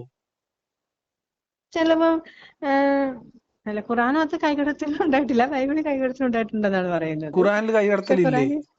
ഖുറാനിൽ കൈകടത്തലില്ലെന്നാണ് പറയുന്നത്. ഹദീസുകളില്ലേ എങ്ങനെ? ഖുറാൻ എന്ന് പറയുന്നത് ദൈവം നബിക്ക് വഹി കിട്ടിയതല്ലേ, ദൈവത്തിൽ നിന്നാണ് ജിബ്രീല് എന്ന് മുഹമ്മദ് നബി പറഞ്ഞു, അത്രയല്ലേ ഉള്ളൂ. അതെ, അത് വിശ്വസിക്കണം. അല്ല, അത് നിങ്ങൾ വിശ്വസിച്ചോളിയും. എന്നിട്ട് വഹി കിട്ടിയ കാര്യങ്ങളാണ്. ഇപ്പം കുറച്ച് കാര്യങ്ങളൊക്കെ എന്ന് വെച്ചാൽ ആ ഞാൻ നൂറ്റാണ്ടിൽ ചോദിക്കുന്നത് ആ നടക്കുന്ന വഹയിൽ സംഭവങ്ങളായിട്ട് ഇതൊക്കെ ഉണ്ടാവും. ബന്ധപ്പെട്ടിട്ടുള്ള അതായത് കാര്യങ്ങളുണ്ടാവും. അടിമ അത് കച്ചവടം അന്ന് ചെയ്യാൻ സമ്മതിക്കുക. അടിമത്തമുള്ള സംഭവം നടക്കുന്ന സ്ഥലമായിരിക്കുമല്ലോ അപ്പൊ അവിടെയൊക്കെ. ദൈവം എവിടെയായിരുന്നു മുഹമ്മദ് നബി വരുന്നവരെ? മുഹമ്മദ് നബിനെ എന്നാ വിട്ടേക്ക് നമ്മള് ദൈവത്തിൽ പിടിക്കാം. ഏക ഇസ്ലാമിന്റെ ദൈവത്തിൽ കണക്കനുസരിച്ച് പിടിക്കാം. 1,20,000-ഓളം പ്രവാചകന്മാരെ ദൈവം നിയോഗിച്ചിട്ടുണ്ട് അല്ലേ? ഉണ്ട്. അപ്പം ആദം നബിയാണ് ആദ്യത്തെ മനുഷ്യൻ എന്ന് അത് മാത്രല്ല ആദം നബി പ്രവാചകനായിട്ടും ആദ്യത്തെ കണക്കാക്കുന്നുണ്ടല്ലേ? പ്രവാചകനും കൂടിയാണ്. ഉം. അപ്പൊ ദൈവത്തിന്റെ മാർഗനിർദ്ദേശം ഒന്നാമത്തെ മനുഷ്യൻ തൊട്ട് അത് ഞാൻ ചോദിക്കട്ടെ, നിരന്തരമായിട്ട് മുസ്ലിം എന്ന് കൊടുത്തിട്ടുണ്ട്. വെച്ചാൽ ഒരു മതമല്ലല്ലോ. ഏ മുസ്ലിം എന്ന് വെച്ചാൽ ദൈവത്തിന് സമർപ്പണം ചെയ്തവൻ ആരാ? അവര് മുസ്ലിം അല്ല ആണ് ആയിക്കോട്ടെ എന്നാണ് ഞാൻ ആയിക്കോട്ടെ. വിശ്വസിക്കുന്നത്. അപ്പൊ നിങ്ങൾക്ക് ബ്രഹ്മാവിനെ മാത്രം ആരാധിച്ച് നിങ്ങൾ മുസ്ലിം ആവുമായിരുന്നില്ലേ? അങ്ങനെ ബ്രഹ്മാവ് ക്രിയേറ്റർ എന്ന് അതന്നെ. പറയുന്നില്ലേ? അതെ അതെ, പരബ്രഹ്മം ആരും മുസ്ലിം ആകും. ആവുമായിരുന്നോ? ആ ഒറ്റ ഇതില് പറയുന്ന കണ്ടീഷനനുസരിച്ച് ഇന്നമലാമാലി വേണം. അതായത് ഇന്ന ദീന ഇന്ദുല്ലാഹിൽ ഇസ്ലാം എന്ന് പറഞ്ഞ വേറെ സാധനമുണ്ട്. ഇസ്ലാം അള്ളാഹുവിന്റെ അടുക്കൽ സ്വീകാര്യയോഗ്യമായ മതം ഇസ്ലാം മാത്രമാണ്. അതേ ഒരു ഉള്ളൂ. ദൈവം വർഗീയമാവോ? ഇന്ന മതക്കാരനായാലും എന്റെ ആളാവുള്ളൂ എന്ന് ആരെങ്കിലും പറയോ? ഇന്നുള്ള മതങ്ങളില് കറക്റ്റ് ആയിട്ടുള്ളത് നോക്കൂ. ഏകദൈവ ആരാധന മാത്രമല്ല, കറക്റ്റ് ഉള്ളത് ഇസ്ലാം. മുസ്ലിം എന്ന് പറഞ്ഞാൽ ഇപ്പൊ ആദം നബി തൊട്ട് മുസ്ലിം ആണെന്നല്ലേ പറയുന്നത്? ആര് മുസ്ലിം പറയുന്നത്? എന്ന് വെച്ചാൽ ആര് പറയുന്നത്? ദൈവത്തിന് സമർപ്പണം ചെയ്തതുകൊണ്ട് മുസ്ലിം ഇസ്ലാം എന്നൊക്കെ ഏകദൈവത്തെ പറയുന്ന ആരാധിച്ചത് ഇസ്ലാം കൊണ്ട്. മതത്തിന് മുഹമ്മദിന്റെ അത്ര പഴക്കമുള്ളൂ. മുഹമ്മദ് നബിന്റെ മുമ്പ് ഇസ്ലാം ഉള്ളതായിട്ട് ഒരു തെളിവില്ല, ലോകത്ത് എവിടെയും തെളിവില്ല. അപ്പൊ നിങ്ങളൊരു ട്രാപ്പിൽ പോയി വീണു, അത്രേ ഉള്ളൂ. നമ്മളെന്താ അറിയോ, അശ്രദ്ധമായി വണ്ടി ഓടിച്ച് ഏതോ കൊക്കയിൽ പോയി വീഴുന്ന പോലെയാണ്. ഇല്ല, ഒരിക്കലും ഇല്ല. നമ്മൾ എനിക്ക് നല്ല സമാധാനം കിട്ടുന്നുണ്ട് പോകുന്ന പ്രാർത്ഥിക്കാൻ റോഡ് വേണ്ടി. ശരിയല്ല എന്ന് വിചാരിച്ചിട്ട് ഏതെങ്കിലും റോഡിലൂടെ വണ്ടി മുന്നിലോട്ട് നോക്കാതെ ഓടിച്ചു കഴിഞ്ഞാൽ വല്ല കൊക്കയിലും പോയി ചാടും. അതാണ് ഇപ്പൊ ഒരിക്കലും ഇല്ല. ഇത് സംഭവിച്ചത്. അന്നല്ല ഈ ഇസ്ലാമിൽ പറയുന്നതെല്ലാം കറക്റ്റ് ആണെന്ന് എനിക്ക് അനുഭവത്തിൽ നിന്ന് ബോധ്യപ്പെട്ടോണ്ടാ ഞാൻ വിളിക്കുന്നത്. ഇനിയിപ്പം നമ്മൾ ഖുറാനിൽ ഇപ്പൊ നമ്മൾ സാധാരണ മനുഷ്യന്മാരെ കുറിച്ചാണല്ലോ പറഞ്ഞത്. അപ്പൊ നിങ്ങൾ നിർബന്ധമായിട്ട്, നിങ്ങൾ വിശ്വാസിയാവുമ്പോൾ നിർബന്ധമായിട്ട് മനസ്സിലാക്കിയിരിക്കേണ്ട ഒരു ഖുറാൻ വചനം കൂടി പറഞ്ഞു തന്നിട്ട് നമുക്ക് നിർത്താം. മുഹമ്മദ് നബിയുടെ കാര്യത്തിൽ കേട്ടോ, മുഹമ്മദ് നബീനെ കുറിച്ചുള്ള കാഴ്ചപ്പാടെന്ന് പറഞ്ഞാല് ലോകത്തെ എല്ലാ മനുഷ്യർക്കും ഉത്തമമായ മാതൃകയായിട്ട് വന്ന ആളാണെന്നല്ലേ.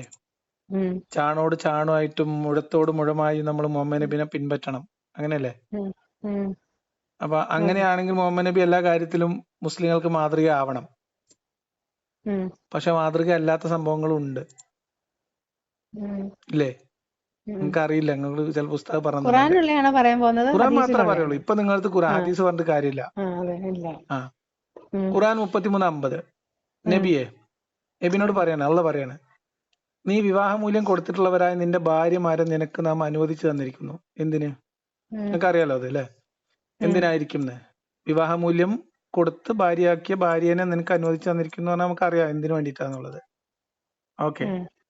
അള്ളാഹു നിനക്ക് യുദ്ധത്തിൽ അധീനപ്പെടുത്തി തന്ന കൂട്ടത്തിൽ വലങ്കൈ ഉടമപ്പെടുത്തിയ അടിമ സ്ത്രീകളെയും, അവിടെ ബ്രാക്കറ്റിലാണ് അടിമാട്ടോ, ഉടമപ്പെടുത്തിയ സ്ത്രീകളെയും നിന്നോടൊപ്പം ഇവരെ അനുവദിച്ചിട്ടുണ്ട്.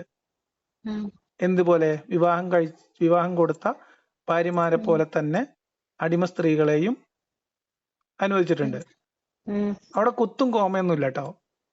ഇത് രണ്ട് ശാരീരിക ബന്ധത്തിന് അനുവദിച്ചു എന്നാണുള്ള അർത്ഥം, അല്ലെ? ആടെ കുത്തും കോമയൊന്നും ഇല്ലാതെ ആ കൂട്ടത്തിലേക്ക് എണ്ണി പറയുന്ന ആൾക്കാർ ആരൊക്കെ അറിയോ? നിന്നോടൊപ്പം സ്വദേശം വിട്ടുപോകുന്നവരായ നിന്റെ പിതൃവ്യ പുത്രിമാർ, നിന്റെ പിതൃ സഹോദരിമാരുടെ പുത്രിമാർ, നിന്റെ അമ്മാവന്റെ പുത്രിമാർ, നിന്റെ മാതൃ സഹോദരിമാരുടെ പുത്രിമാർ എന്നിവരെയും. അത്രേ ഉള്ളൂ. ബ്രാക്കറ്റിൽ വിവാഹം ചെയ്യാൻ അനുവദിച്ചിരിക്കുന്നു എന്ന് പറയും, പക്ഷെ അത് ഇവിടെ വാലിഡ് അല്ല, ഭാഷാപരമായി തെറ്റാണ്. ഇതില്ലേ അഹ്സാബല്ലേ? അഹ്സാബ് 33:50. അതെ, 50. ഇത് ഞാൻ പറഞ്ഞത് ഇത് ചലഞ്ചാണ്. ഇത് വിവാഹം ചെയ്യാൻ അനുവദിച്ചിരിക്കുന്നു എന്നാണെന്ന് തെളിയിച്ചാല് ഞാൻ ഈ പണി നിർത്തും.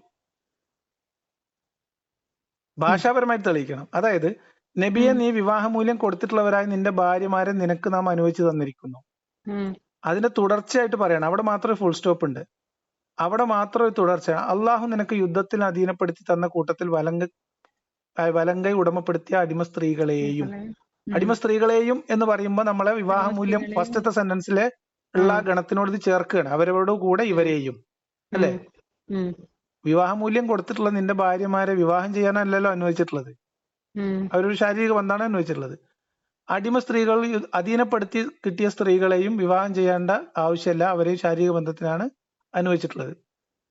ആ കൂട്ടത്തിൽ അവിടെ ഒരു കുത്തോ കോമയോ ഒന്നുമില്ലാതെ പറയുന്നത്, നിന്നോടൊപ്പം നിന്റെ സ്വദേശം വിട്ടുപോകുന്നവരായ നിന്റെ പിതൃവ്യ പുത്രിമാർ, നിന്റെ പിതൃ സഹോദരിമാരുടെ പുത്രിമാർ, നിന്റെ അമ്മാവന്റെ പുത്രിമാർ, നിന്റെ മാതൃ സഹോദരിമാരുടെ പുത്രിമാർ എന്നിവരെയും എന്നാണ്. എന്നിവരെയും വിവാഹം എന്നിവരെയും ചെയ്യാൻ വിവാഹം ചെയ്യാൻ അനുവദിച്ചിരിക്കുന്നു. അനുവദിച്ചിരിക്കുന്നു എന്ന് ബ്രാക്കറ്റിലുണ്ട്, ശരിയാണ്. പക്ഷേ ഞാൻ നിങ്ങൾക്ക് അതിന്റെ പിന്നെ അറബി വായിച്ചു തരാം. യാ യുഹൽ നബിയു ഇന്നാ അഹലൽനാ ലക അസ്വാജക അല്ലാത്തി ആതൈതും ഉജൂറഹുന്ന വമാ മലക്കത്ത് യമീനുക. ഇവിടെ ഒന്നും ഫുൾ സ്റ്റോപ്പോ ജാമോ മീമോ ജീമോ മീമോ ഒന്നും ഇല്ലട്ടോ ഖുറാനില്. മിമ്മ അഫാ അല്ലാഹു അലൈക വബനാത്തി അമ്മിക വബനാത്തി അമ്മാത്തിക വബനാത്തി ഖാലിക വബനാത്തി ഖാലാത്തിക അല്ലാത്തി ഹാജർന മഅക. ഇവിടെ ഒന്നും വിവാഹം എന്നുള്ള വാക്കില്ല കേട്ടോ. വമ്രഅത്തുൻ മുഅ്മിനതൻ ഇൻ വഹബത്ത് നഫ്സഹ എന്ന് പറഞ്ഞാൽ അതിന്റെ കൂടെ പറയാണ് കേട്ടോ, സത്യവിശ്വാസിനിയായ ഒരു സ്ത്രീ സ്വദേഹം നബിക്ക് ദാനം ചെയ്യുന്ന പക്ഷം നബി അവളെ വിവാഹം കഴിക്കാൻ ഉദ്ദേശിക്കുന്നതെങ്കിൽ അതും അനുവദിച്ചിരിക്കുന്നു. ഈ കേസിൽ വിവാഹം ചെയ്യുന്ന കേസ് പറയുന്നുണ്ട്. ദാനം ചെയ്യാൻ അനുവദിച്ചാല് വിവാഹം ചെയ്യാൻ ഉദ്ദേശിക്കുന്നുണ്ടെങ്കിൽ അനുവദിച്ചിട്ടുണ്ട്. ഇതൊറ്റ സെന്റൻസ് ആണ് കേട്ടോ, ഇതൊറ്റ സെന്റൻസ് ആണ് ഇതിനകത്ത്, ഇതൊറ്റ സെന്റൻസ് ആണ് പറയാ, ഇതൊറ്റ സെന്റൻസ് ആണ്. ഇത് സത്യവിശ്വാസികളെ കൂടാതെ നിനക്ക് മാത്രമുള്ളതാകുന്നു, നബിക്ക് മാത്രമുള്ളതാണ്. അവരുടെ കാര്യത്തിൽ, അതായത് സത്യവിശ്വാസികളുടെ കാര്യത്തിൽ അവരുടെ ഭാര്യമാരുടെയും അവരുടെ വലതു കൈ ഉടമപ്പെടുത്തിയവരുടെയും കാര്യത്തിൽ നാം നിയമം നിശ്ചയിച്ചുള്ളത് നമുക്കറിയാം എന്ന് പറഞ്ഞാൽ ഈ വചനം കൂടി ചേർത്ത് വായിച്ചാൽ നമുക്ക് ഉറപ്പിക്കാം ഇതെന്താണ്, കല്യാണം കഴിക്കാനുള്ളവരുടെ കാര്യമല്ല, ശാരീരിക ബന്ധം പുലർത്താൻ അനുവാദമുള്ള ആളുകളുടെ ലിസ്റ്റാണ്. അതുകൊണ്ടാണ് നബിക്ക് മാത്രം പറയേണ്ടി വരുന്നത്. എന്നിട്ട് ഇതിന്റെ കാരണം ദൈവം പറയുന്നത് അറിയോ, നിനക്ക് യാതൊരു വിഷമവും ഉണ്ടാതിരിക്കാൻ വേണ്ടിയാണ് അത്ര ഇത്. ഏതാ നബി? ആളുകളുടെ കല്ലേറ് കൊണ്ട് രക്തം വാർന്ന് കഷ്ടപ്പെട്ട് ദീനിനു വേണ്ടി ഹിജറ പോയില്ലേ, പിറന്ന നാടും വീടും ഒക്കെ വിട്ട് രാജ്യം വിട്ട് ഓടിപ്പോയി കഷ്ടപ്പെട്ട് പട്ടിണി കൊണ്ട് വയറിൽ കല്ല് കെട്ടി ഇത്രയൊക്കെ ബുദ്ധിമുട്ടിയ നബിനോട് അള്ളാഹ് പറയാണ് നബിക്ക് ഒരു വിഷമം ഉണ്ടാവാതിരിക്കാൻ വേണ്ടി ഇത്രയും ഓഫർ കൊടുത്തിന്. അത് മാത്രല്ല, ഇത് കണ്ടിട്ട് സത്യവിശ്വാസികൾ കൂടെ നിൽക്കുന്നവരൊന്നും അതൊന്നും ആലോചിക്കും ചോദിക്കും ചെയ്യരുത്. ഇത് നബിക്ക് മാത്രമുള്ള പ്രത്യേക പ്രിവിലേജ് ആണ്. ഇങ്ങനെ ഒരു ദൈവം പറയോ? അല്ലെങ്കിൽ ലോകത്തെല്ലാവർക്കും മാതൃക കാണിക്കാൻ വന്ന ഒരു പ്രവാചകൻ ഇങ്ങനെ വിശാല അർത്ഥത്തിൽ ആളുകളെ അനുവദിച്ചു കൊടുത്ത ലിസ്റ്റുമായിട്ട് മാതൃക കാണിക്കുമോ? നിങ്ങൾക്ക് എന്താ തോന്നണേ? നിങ്ങൾ ഈ വചനം ശരിക്കും ഇതിനു മുമ്പ് വായിച്ചിട്ടില്ലല്ലോ? സത്യം പറഞ്ഞാൽ വെറുതെ ഒന്ന് ഓടിച്ച് വായിച്ചു പോയി എന്നല്ലാതെ ഇതിന്റെ അർത്ഥത്തിന്റെ തലങ്ങളിലേക്ക് കടന്നിട്ടില്ലല്ലോ. ഇങ്ങനെ ഇഷ്ടം പോലെ ഉണ്ട്.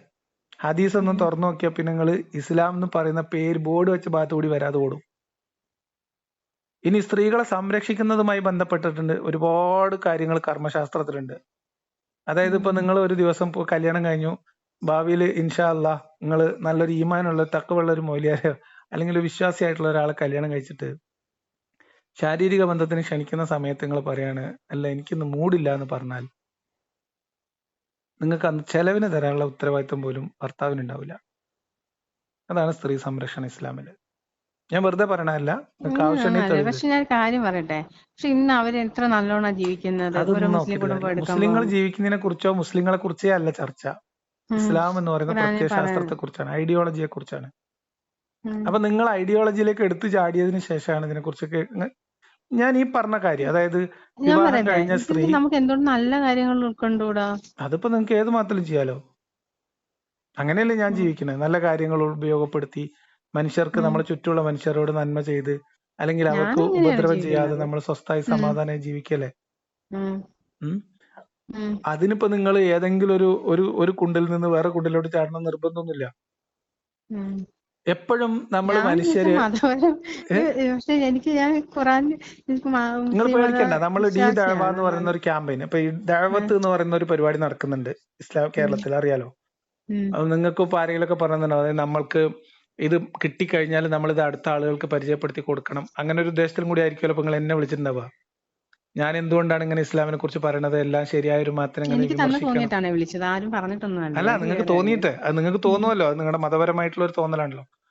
ഞാൻ ചോദിക്കുന്നത് ഇത്തരം തോന്നലുകൾ, അപ്പൊ ഞാൻ ഇതൊക്കെ കണ്ടിട്ട് അടിമത്തം അനുവദിച്ചു കൊടുത്തൊരു പടച്ചോൻ, ഇങ്ങനെ പെണ്ണുങ്ങളെ ഓഹരി വെച്ചു കൊടുക്കുന്ന ഒരു പടച്ചോൻ, ഭർത്തൃമതി ആണെങ്കിലും കുഴപ്പമില്ല, നിങ്ങൾ യുദ്ധത്തിൽ പിടിച്ച തടവുകാരി ആണെങ്കിൽ നിങ്ങൾ ശാരീരിക ഉപയോഗിച്ചോളൂ എന്ന് പറയുന്ന ഒരു പടച്ചോൻ, ഇങ്ങനെ ഒരു പടച്ചോൻ ഉണ്ടാവുമോ? ഇല്ല എന്നാണ് എന്റെ മനസ്സെന്നോട് പറഞ്ഞത്. അപ്പോ അങ്ങനെയാണ് ഇത് ഉപേക്ഷിക്കുന്നത്. അപ്പൊ ഞാൻ പറഞ്ഞെന്ന് വെച്ചാല്, ഞാൻ ഇത് ഉപേക്ഷിച്ച് പിന്നെ ഇതിനെ കുറിച്ച് അല്ലെങ്കിൽ ഇതിന് സമാന്തരമായി മറ്റു കാര്യങ്ങളെ കുറിച്ച് പഠിക്കുമ്പോ ഈ ദൈവവിശ്വാസം എന്ന് പറയുന്ന ഒരു ടാബു ആണത്.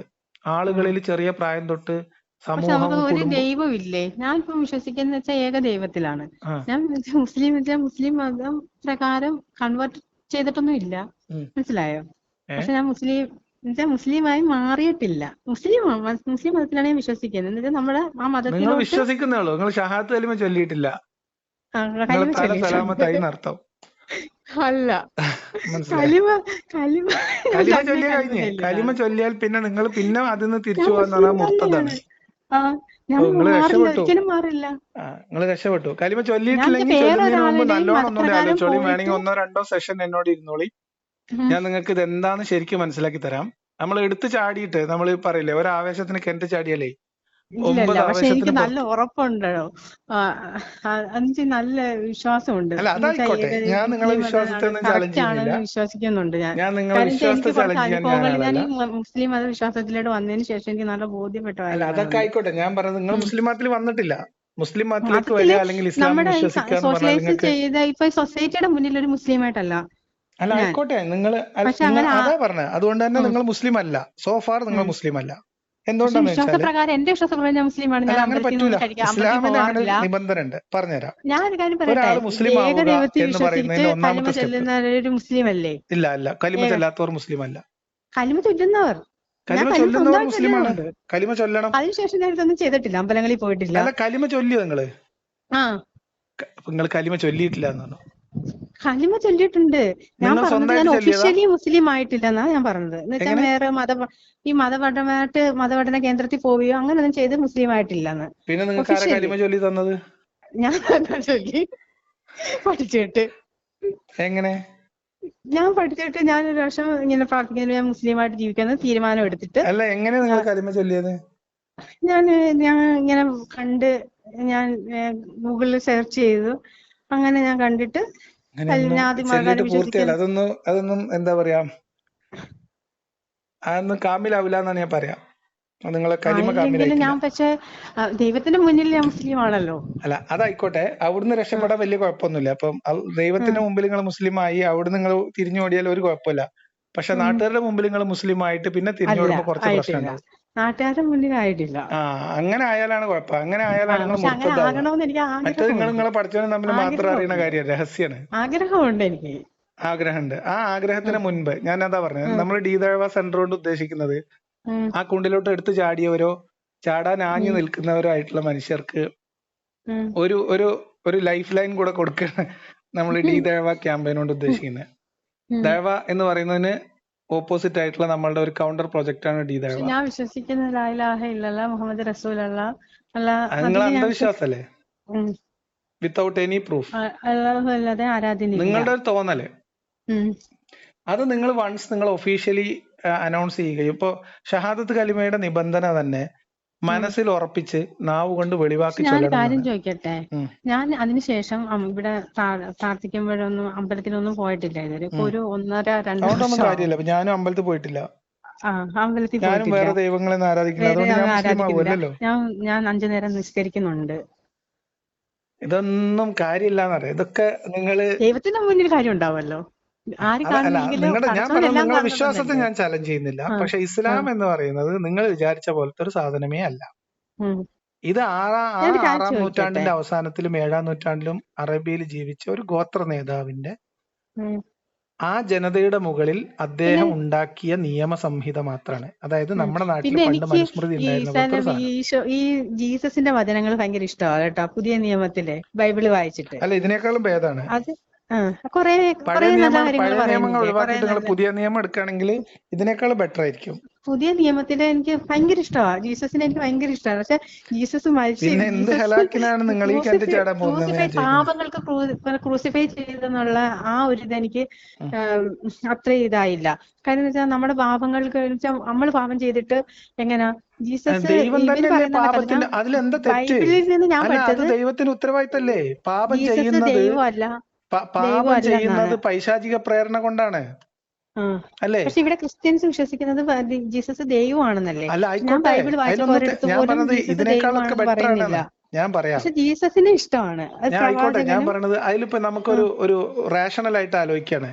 ഇപ്പൊ പിശാചിനെ സൃഷ്ടിച്ച ആള് ദൈവമാണ്. ആ കാരണം കൊണ്ട് മനുഷ്യർ പാപികളായി ലോകത്ത് അലയുന്നു. ഇത് പിന്നെ ബൈബിൾ വിശ്വാസം അനുസരിച്ച്, ക്രിസ്ത്യൻ വിശ്വാസം അനുസരിച്ച് അങ്ങനെ ഉണ്ടോന്ന് എനിക്കറിയില്ല. ഞാൻ എന്റെ ഒരു റാഷണൽ തോട്ട് നിങ്ങളോട് പറയാണ്.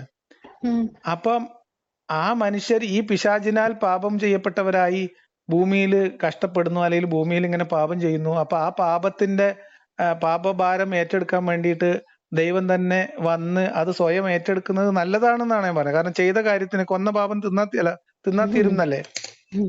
പക്ഷെ അങ്ങനെ ബൈബിൾ വന്നതായിരിക്കാം പറയുന്നില്ലേ ചിലപ്പോ. ജീസസ് പ്രാർത്ഥിക്കുന്നതും ഒക്കെ ദൈവത്തോട്, ഏതൊക്കെ ദൈവമായ കർത്താവിനോട്. അപ്പൊ എങ്ങനെ ജീസസ് ദൈവമാവുന്നേ? പിതാവിനോടാ പറയുന്നത്. പിതാവായ ദൈവത്തോട് പ്രാർത്ഥിക്കുമ്പോൾ പിതാവായ ദൈവം പിതാവും പുത്രനും ഒന്നാവില്ലല്ലോ. പിതാവും പുത്രനും ഒന്നാവില്ലല്ലോ. അല്ല, ഇവര് പറയുന്നത് ജീസസ് തന്നെയാണ് പിതാവായ ദൈവം എന്നാണ്. ഇസ്ലാമിക കൺസെപ്റ്റ് അനുസരിച്ച് ഈസാ നബി അള്ളാഹുവിന്റെ മകൻ തന്നെയല്ലേ? ആണ്, അതിലെനിക്ക് വിശ്വാസമാണ്. അള്ളാഹു ദൈവത്തിന്റെ മകനാണോ ഈസ? അത് ഏറ്റവും പവർ പടച്ചവനാണ്. ഞാൻ ചോദിക്കുന്നത്, ദൈവത്തിന്റെ മകനാണോ ഈസ? ഈസ മകനെന്ന് പറയുന്നില്ല, റൂഹുള്ള കലിമത്തുള്ള എന്ന് പറയുന്നുണ്ട്. റൂഹുള്ള എന്ന് പറഞ്ഞാൽ എന്താ? പിന്നെ എങ്ങനെയാണ് ഇസ്ലാമിക വിശ്വാസം അനുസരിച്ച് എങ്ങനെയാണ് മറിയം ഗർഭിണിയായത്? അള്ളാഹു ജിബ്രീലിനെ അയക്കും, റൂഹിനെ, അള്ളാഹുവിന്റെ ഒരു കുഞ്ഞിനെ നിനക്ക് തരാൻ. അത് ഞാൻ വായിച്ചിട്ടുണ്ട് മൊത്തം സൂറത്തുൽ മറിയം. സൂറത്തുൽ മറിയമില് ഫനഫ്ഖനാ ഫീഹി മിൻ റൂഹിനാ എന്ന് വായിച്ചിട്ടുണ്ടോ? ഉണ്ട്. അതിലേക്ക് എന്റെ ആത്മാവിൽ നിന്ന് ഊതിന്നാണ്. ഏതിലേക്കാന്ന് നമ്മൾ പറയണ്ട. അപ്പോ അങ്ങനെ ഒരാളുടെ ഗർഭത്തിന് ഉത്തരവാദിയായ ആളെന്നല്ലേ പിതാവ്? പിതാവെന്ന് പറയാം. പിന്നെന്താ പ്രശ്നം? അതന്നെയല്ലേ ക്രിസ്ത്യാനികൾ പറയുന്നുള്ളൂ. ആണ്. പക്ഷെ അവര് ഒരേ സമയത്തെ പിന്നെന്തിനാണ് ദൈവത്തിന്റെ പുത്രൻ എന്ന് പറയുമ്പോ എന്തിനാണ് കലി തുള്ളുന്നത് വിശ്വാസികള്? ഒരു സ്ത്രീയെ ഗർഭിണിയാക്കിയാല് ആരാണോ ഗർഭത്തിന് ഉത്തരവാദി ചെയ്തിട്ടുള്ള അല്ലേ? ഈസാ നബി പറയുമ്പോ ഈസാ നബി ചെയ്തിട്ടുള്ള എല്ലാം നല്ല കാര്യങ്ങളല്ലേ? അങ്ങനെ ഈസാ നബിയെ ദൈവത്തിന്റെ പുത്രൻ എന്ന് പറയാം. പക്ഷെ അല്ലെങ്കിൽ പറയണമെന്ന്, ഇനിയിപ്പോ ആള് കൊള്ളരുതാത്ത ആളായാലും പറയണം. കാരണം ഊതിയത് ഇയാളാണല്ലോ, അല്ലെങ്കിൽ ഊതിച്ചത് ഇയാളാണല്ലോ.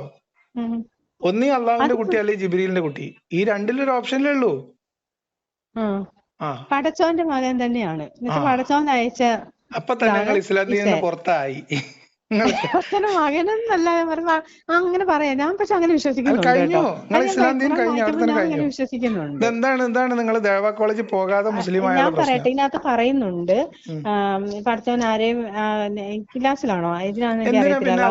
എനിക്ക് മക്കളില്ല, ഞാൻ ആരും ക്ലാസ്സിലല്ലേ സൂറത്തുൽ ഇഖ്ലാസ് അതിനല്ലേ പറയുന്നേ? അവൻ ആർക്കും ജന്മം നൽകിയിട്ടില്ല എന്നൊക്കെ, ആരുടെയും സന്തതിയായി ജനിച്ചിട്ടില്ല. അപ്പൊ ഈസാ നബി ഒരു പ്രവാചകനായിട്ടാണ്. ലം യലിദ് വലം യൂലദ് എന്ന് പറയുന്ന അതേ അള്ളാഹ് തന്നെയാവും പറയുന്നത്. ഫനഫഖനാ ഫീഹി മിൻ റൂഹിനാ. അതെനിക്ക് ഒരു സംശയമുണ്ട് കേട്ടോ അതില്. കാര്യം എന്ന് വെച്ചാ അപ്പൊ അള്ളാഹ്ക്ക് തന്നെ ഒരു പേടിയുണ്ട്, ഇത് ഇനി അവസാനം എന്റെ തലയിലാവോ. ആദമിനെ സൃഷ്ടിച്ച രീതി നോക്കാം. ആദമിനെ ഇതൊന്നും ഊതിയിട്ടില്ലേ? ശ്വാസത്തിൽ ഊതിയല്ലേ ആ ജീവൻ കൊടുക്കുന്നത്. അതൊരു മണ്ണിലേക്കാണല്ലോ ഊതുന്നത്. അവിടെ മാതാവില്ല, കുഴപ്പമില്ല. മാതാവില്ല, കുഴപ്പമില്ല. ഇവിടെ അങ്ങനെയല്ല. ഇവിടെ ഒരു മനുഷ്യ ശരീരത്തിൽ ഒരു സ്ത്രീയുടെ ലൈംഗികാവയവത്തിലേക്ക് ഊതുകയാണ്. അതിപ്പോ ഊതിയിലായാലും ടെസ്റ്റ് ട്യൂബിട്ട് കൊണ്ടുവന്നിട്ടായാലും പിന്നെ നമ്മള് ഹോസ്പിറ്റലിൽ പോയിട്ട് ചെയ്താലും ഒക്കെ ഇതിന്റെ ഗർഭത്തിന് ഉത്തരവാദി ആയോരോ അവനാണ് പിതാവ്. എന്നിട്ട് ദൈവം പറയാം, ഞാൻ ആരും ജനിപ്പിച്ചിട്ടില്ല, എനിക്ക് മക്കളുമില്ല, ഞാൻ ആരെ വാപ്പിയല്ലാന്ന്. അങ്ങനെ പറയാൻ പാടില്ലല്ലോ. അതൊരു ഉത്തരവാദിത്തമില്ലാത്ത പരിപാടിയാണല്ലോ. സ്വർഗത്തിലേക്ക് ഉയർത്തുകയാണെന്ന് പറഞ്ഞിട്ടില്ലേ? അതൊക്കെ നമുക്ക് ഭൂമിയിലേക്ക് വന്നതിന്റെ കാര്യമാണല്ലോ ആദ്യം തീരുമാനാക്കണ്ടേ. അപ്പൊ എന്തായാലും നിങ്ങള് പബ്ലിക്കിൽ ഷഹാദത്ത് ചൊല്ലണതിന് മുമ്പ് ഒന്നുകൂടി ആലോചിച്ചോളിയും, ഒന്നുകൂടി പഠിച്ചോളിയും. എന്നിട്ട് നല്ലോണം ആലോചിച്ചൊരു തീരുമാനത്തിൽ എത്തിയാൽ മതി. ഞാൻ നിങ്ങളെ വിശ്വാസത്തെ ചോദ്യം ചെയ്യാനൊന്നുമില്ല. നിങ്ങൾ മനസ്സിലായത് മുഴുവൻ തെറ്റാണെന്ന് ഇപ്പൊ നിങ്ങൾക്ക് മനസ്സിലായില്ലേ? അങ്ങനെ പിന്നെ ആകെയുള്ളത് ഏകദൈവമാണ്. ഏകദൈവം നിങ്ങൾക്ക് എവിടെയും കിട്ടും. മതങ്ങളിലൊന്നും വിശ്വസിക്കാത്ത ഒരു പ്രപഞ്ച ഏകദൈവവും ശക്തിയിൽ പിന്നെ ഞാൻ വിശ്വസിക്കുന്ന പറയട്ടെ, എത്രയോ ഇത്രയും ഇതായിട്ട് ദൈവവിശ്വാസികളില്ലേ? അവര് അതായത് മതങ്ങളെ നിരാകരിക്കുന്ന, ഒരു മതത്തെയും അംഗീകരിക്കാത്ത ദൈവവിശ്വാസികൾ ലോകത്തില്ലേ? ഉണ്ട്. ഉണ്ട്, അപ്പൊ ഒരു ദൈവത്തെ നിരീശ്വരവാദികള്. വിശ്വസിക്കാൻ, ഒരു അല്ല, ശക്തിയെ വിശ്വസിക്കാൻ നിങ്ങൾക്ക് ദൈവവിശ്വാസികള് കലിമ വേറെ ചൊല്ലണം ദൈവ നിർബന്ധമൊന്നുമില്ല. ഇല്ല. പിന്നെ എന്തിനാ ഈ വയ്യാവേലി എടുത്ത് കക്ഷത്ത് വെക്കുന്നതെന്ന് ഞാൻ ചോദിക്കണേ. അതുകൊണ്ട് എന്തായാലും നിങ്ങൾക്ക് ഇപ്പൊ എപ്പോഴെങ്കിലും നിങ്ങൾ എന്നെ വിളിക്കാൻ തോന്നിയത് നിങ്ങൾക്ക് പുനർജന്മമായിരിക്കും ഞാൻ വിചാരിക്കുന്നു. പഠനങ്ങൾ കുറച്ചുകൂടി ഒന്നുകൂടി ആഴത്തിൽ ഇതൊക്കെ പഠിച്ചോളി. സംശയം വരികയാണെങ്കിൽ എന്നെ വിളിച്ചോളി. പഠിച്ചു കഴിഞ്ഞിട്ടേ ഒഫീഷ്യലി തീരുമാനം എടുക്കുള്ളൂ. ഉറപ്പായിട്ടും അങ്ങനെ ചെയ്താൽ മതി. എന്തെങ്കിലും സംശയം വരികയാണെങ്കിൽ നിങ്ങൾ എന്നെ വിളിച്ചോളി. നീ ഏതെങ്കിലും ഉസ്താദുമാർ എന്തെങ്കിലും പറഞ്ഞു തരാണെങ്കിൽ, അതിലെന്തെങ്കിലും ഡൗട്ട് വരികയാണെങ്കിലും എന്നെ വിളിച്ചോളി. ഉസ്താദുമാര് ചിലപ്പോ പറഞ്ഞു പറ്റിക്കും. കാരണം അതിനകത്ത് പെട്ട് കിടക്കണല്ലോ അവര്. നമ്മളൊരു കുണ്ടിൽ വീണ ആ കുണ്ടിലേക്ക് ഒരാളെയും കൂടി വീഴ്ത്താൻ ആൾക്കാർക്ക് ഭയങ്കര താല്പര്യമായിരിക്കും. കൂട്ടാവുമല്ലോ. ഒരു ദൈവത്തിൽ വിശ്വസിക്കുക. ഇപ്പൊ ഒരു ക്രിയേഷൻ, നമ്മളിപ്പോ ഒരു സാധനം ഉണ്ടെങ്കിൽ അതിന്റെ പുറകിൽ ഒരു സൃഷ്ടാവ് ഉണ്ടല്ലോ, അങ്ങനെ വിശ്വസിക്കുന്നില്ലേ? ഇല്ല, ഞാൻ അങ്ങനെ ഒന്നിലും വിശ്വസിക്കുന്നില്ല. ഞാൻ വിശ്വസിക്കുന്നില്ല. ഇതെല്ലാം തന്നെ ഉണ്ടായതാണോ? അല്ല, അത് നമുക്ക് അന്വേഷിക്കാം. അതൊക്കെ ശാസ്ത്രം അന്വേഷിച്ചുകൊണ്ടിരിക്കല്ലേ. ഇപ്പൊ എങ്ങനെയാണ് ഭൂമിയുടെ ഉൽപ്പത്തി, എങ്ങനെയാണ് ജീവോൽപ്പത്തി, അതിനെ കുറിച്ചൊക്കെ ശാസ്ത്രീയമായിട്ടുള്ള സിദ്ധാന്തങ്ങളുണ്ട്. ഓരോ കാര്യങ്ങളും ഇല്ലേ ഈ ലോകത്ത് നടക്കുന്നത്? എങ്ങനെ ശാസ്ത്രത്തിന് വിശദീകരിക്കാൻ പറ്റാത്ത കാര്യം ശാസ്ത്രത്തിന് ഇപ്പൊ വിശദീകരിക്കാൻ കഴിയുന്നില്ല എന്നല്ലേ അർത്ഥമുള്ളൂ, അല്ലേ? ഹലോ, ശാസ്ത്രത്തിന് ഇപ്പൊ വിശദീകരണം തന്നിട്ടില്ല എന്ന് പറഞ്ഞാൽ അതിനർത്ഥം ഇപ്പോൾ ഇതുവരെ കഴിഞ്ഞിട്ടില്ല എന്നല്ലേ ഉള്ളൂ. നാളെ കഴിഞ്ഞൂടാന്നല്ലല്ലോ. ശാസ്ത്രം അങ്ങനെയാണല്ലോ, ഉള്ള കാര്യങ്ങളെ കുറിച്ചുള്ള അന്വേഷണം, പഠനം. നമ്മൾ എന്തിനാ അർജന്റ് ആക്കുന്നപ്പോ? ഇപ്പൊ പ്രപഞ്ചത്തിന്റെ സൃഷ്ടാവ് എന്ന് നമ്മൾ സങ്കല്പിക്കാൻ വേണ്ടിട്ട്, അത് പറയട്ടെ, പ്രപഞ്ചത്തിന്റെ സൃഷ്ടാവ് എന്ന് നമ്മൾ അത്ഭുതം കൂറാൻ വേണ്ടിയിട്ട് ഈ പ്രപഞ്ചത്തിന്റെ വലിപ്പത്തെ കുറിച്ചും പ്രപഞ്ചത്തിന്റെ ഘടനയെ കുറിച്ചൊക്കെ നമ്മൾ ആദ്യം ഒരു ഭയങ്കരമായിട്ടുള്ള അത്ഭുതം ഉണ്ടാക്കി വെച്ചിട്ട് വേണം ഇതൊക്കെ തന്നെ ഉണ്ടാവുമെന്ന് ചോദിക്കാൻ, അല്ലേ? ആ ഘടന, ആ ചിത്രം നമുക്ക് എവിടെ നിന്ന് കിട്ടുന്നേ? അത് നമുക്ക് ശാസ്ത്രം തന്നതല്ലേ, അറിവ്, അല്ലേ? അല്ലാതെ ഇപ്പൊ നമ്മളിവിടെ ചങ്ങനാശ്ശേരിയിലോ എറണാകുളത്തോ അല്ലെങ്കിൽ കോയമ്പത്തൂരിൽ നിന്ന് മാനത്തേക്ക് നോക്കിയാൽ കാണുന്നത് എന്ത് പ്രപഞ്ചാണ്? ആ പ്രപഞ്ചത്തെ കുറിച്ചല്ല നമ്മൾ അത്ഭുതം കൂറുന്നത്. നമ്മൾ അത്ഭുതം കൂറുന്നത് ഈ സൗരയൂഥവും പിന്നെ അതിനപ്പുറത്തുള്ള ഗാലക്സികളും പിന്നെ വേറെ പ്രപഞ്ചത്തിന്റെ മറ്റു നക്ഷത്രങ്ങളും, അല്ലെ? അങ്ങനെ കണ്ടിട്ട് നമ്മൾ യൂണിവേഴ്സിനെ കുറിച്ച് അനുഭവത്തിൽ ഞാൻ പറയട്ടെ. ഞാൻ പറഞ്ഞില്ലായിരുന്നോ, എന്റെ കല്യാണം ഉറപ്പിച്ചു വെച്ച ഒരാളുടെ പറഞ്ഞില്ലായിരുന്നോ? എന്തെന്ന് വെച്ചാ കല്യാണം ഉറപ്പിച്ച് തന്നെ ഇഷ്ടമാണെന്ന് പറഞ്ഞു വന്ന് എന്റെ പുറകെ നടന്നൊക്കെ ഇഷ്ടപ്പെട്ടൊക്കെ വന്ന ഒരാളാണ്, അത്രയും എന്നെ സ്നേഹിക്കുന്നതൊക്കെ. പക്ഷെ അയാൾക്ക് ഞാനിങ്ങനെ ഖുർആൻ വായിക്കുന്നൊന്നും ഇഷ്ടമല്ല. അത് മാത്രല്ല, ഞാൻ ജോലിക്ക് പോകുന്ന ഇഷ്ടമല്ല. എനിക്ക് പഠിച്ചിട്ട് കഴിഞ്ഞിട്ട് ജോലിക്ക് വിടത്തില്ല. അങ്ങനെ കുറെ കാര്യങ്ങളുണ്ട്. എല്ലാം ഇങ്ങനെ എന്റെ ഫ്രണ്ട്സിനെ എല്ലാം ഡിലീറ്റ് ചെയ്ത് കളയും, എല്ലാം ബ്ലോക്ക് ആക്കും, ഫോൺ എടുക്കുക, നമ്പർ ബ്ലോക്ക് ചെയ്ത് വെക്കുക, ഇൻസ്റ്റാഗ്രാം ഉണ്ടെങ്കിൽ അതൊക്കെ ഞാൻ സഹിച്ചു. അയാൾക്ക് വേണ്ടിയിട്ട് അതൊക്കെ ഞാൻ സഹിച്ചിട്ടുണ്ട്. പക്ഷെ ഒരു കാര്യം ഉണ്ടായിരുന്നു, ബൈബിൾ ഖുർആനൊക്കെ എടുത്തോണ്ട് പോവായിരുന്നു, ഇതൊന്നും വായിക്കരുതെന്നൊക്കെ പറഞ്ഞു. ഓക്കെ, ഞാൻ പറയുവാ. പക്ഷെ ഞാൻ ആദ്യം തന്നെ ഉറച്ച് വിശ്വസിച്ച് വായിച്ചു വന്നു. ഞാൻ ഇവിടെ എന്റെ വീട്ടിലാണെങ്കിൽ ഭയങ്കര പൂജയും കാര്യങ്ങളൊക്കെ ഉള്ള, ഭയങ്കര അമ്പലത്തിൽ നിന്ന് വരുമ്പോഴേ പറയൊക്കെ കൊടുക്കത്തില്ലേ, അങ്ങനത്തെ സംഭവങ്ങളും എപ്പോഴും വിളക്കും വെക്കുന്നതൊക്കെ അമ്മയൊക്കെ. പക്ഷെ ഞാൻ അങ്ങോട്ട് പോകത്തില്ല, പ്രാർത്ഥിക്കത്തില്ല. അങ്ങനെയൊക്കെ ആവുമ്പോ അമ്മയൊക്കെ അച്ഛനൊക്കെ തിരക്കും. പക്ഷെ എന്റെ വിശ്വാസം, ഞാൻ അങ്ങനെ വിശ്വസിക്കുന്നില്ല. നമ്മുടെ സൃഷ്ടി ദൈവത്തെ നമ്മൾ കൈകൊണ്ട് ഉണ്ടാക്കി വെക്കാൻ പാടില്ല, വിഗ്രഹങ്ങളെ ആരാധിക്കാൻ പാടില്ല എന്നൊക്കെ ഞാൻ പറയും.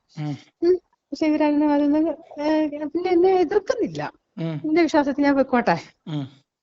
എന്നെ അമ്പലത്തിൽ പോകാനൊക്കെ നിർബന്ധിക്കും, എന്നാലും വേറുള്ളവരുടെ കണക്ക് അത്രയും ഞാൻ പ്രാർത്ഥിക്കാനൊക്കെ അനുവദിക്കുന്നുണ്ട്. അതല്ല വലിയ കാര്യം. അങ്ങനെ പോയിക്കൊണ്ടിരുന്നേ. അപ്പൊ ആണെങ്കിൽ ഞാനാണെങ്കിൽ ഈ കല്യാണം കഴിച്ച ആള് ഒരു പ്രാവശ്യം ഭയങ്കര പ്രശ്നങ്ങളൊക്കെ ഉണ്ടായി. എന്റെ ഈ ബൈബിളും ഇതൊന്നും വായിക്കരുതെന്നൊക്കെ പറഞ്ഞ് അങ്ങനത്തെ സംഭവങ്ങളൊക്കെ ഉണ്ടായപ്പോ ഞാൻ പറയുകയാണ്, ഞാൻ ആരും വായിക്കാതെ തന്നെ ഞാൻ ബൈബിൾ ആദ്യം വായിച്ചത് ഞാൻ പറഞ്ഞില്ലേ, ഇതിന് കണ്ടെത്താൻ വേണ്ടി. പിന്നെ ഞാൻ ഖുറാനിലോട്ട് വന്നത്.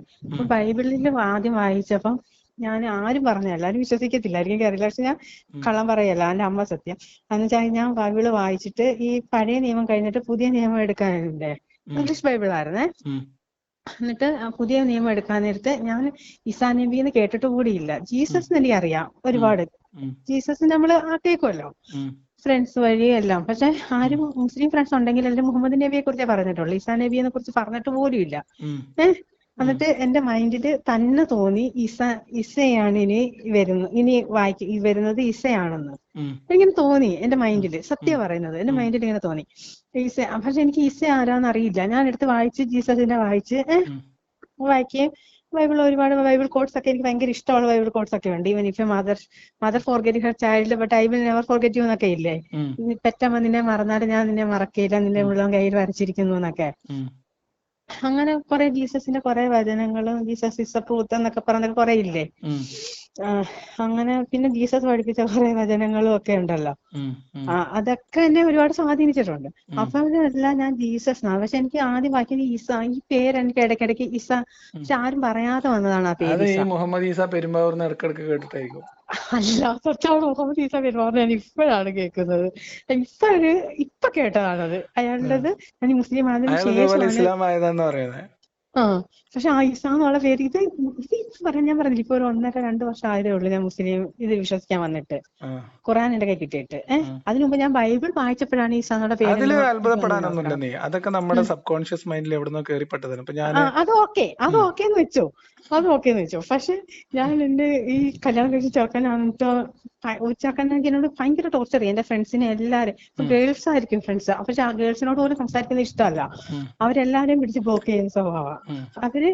ഞങ്ങള് ഹിന്ദുസ് തന്നെയാണെങ്കിലും ഇപ്പൊ ഞാൻ ഈഴവേ, ഞാൻ ജാതിയിലൊന്നും എനിക്ക് വിശ്വാസമില്ല, ഞാൻ പറയുക അയാള് നായരുമാണ്, അയാൾ കുറച്ച് RSS സംഭവങ്ങളൊക്കെയാ. അന്നേരം അയാൾക്ക് ആ മതത്തിനോട് ഭയങ്കര ഇതാ, അമ്പലത്തിൽ പോകാനൊക്കെ നിർബന്ധിക്കുക തന്നെ. മനസ്സിലായില്ലേ? വിശ്വാസം അല്ലെങ്കിൽ അവര് കുറച്ച് ഇതുണ്ടല്ലോ, അവരുടെ ബൈബിളും ഖുറാനും വായിക്കാൻ അവർക്ക് ഇഷ്ടമല്ലല്ലോ. അന്ന് ഞാൻ ബൈബിളാണ് വായിക്കുന്നത് ഓർത്ത് നോക്കണം. അപ്പൊ ഇപ്പൊ പക്ഷെ അയാള് ബൈബിൾ എടുത്ത് കൊണ്ടുപോയി മാറ്റിയൊക്കെ വെക്കുമായിരുന്നു കേട്ടോ.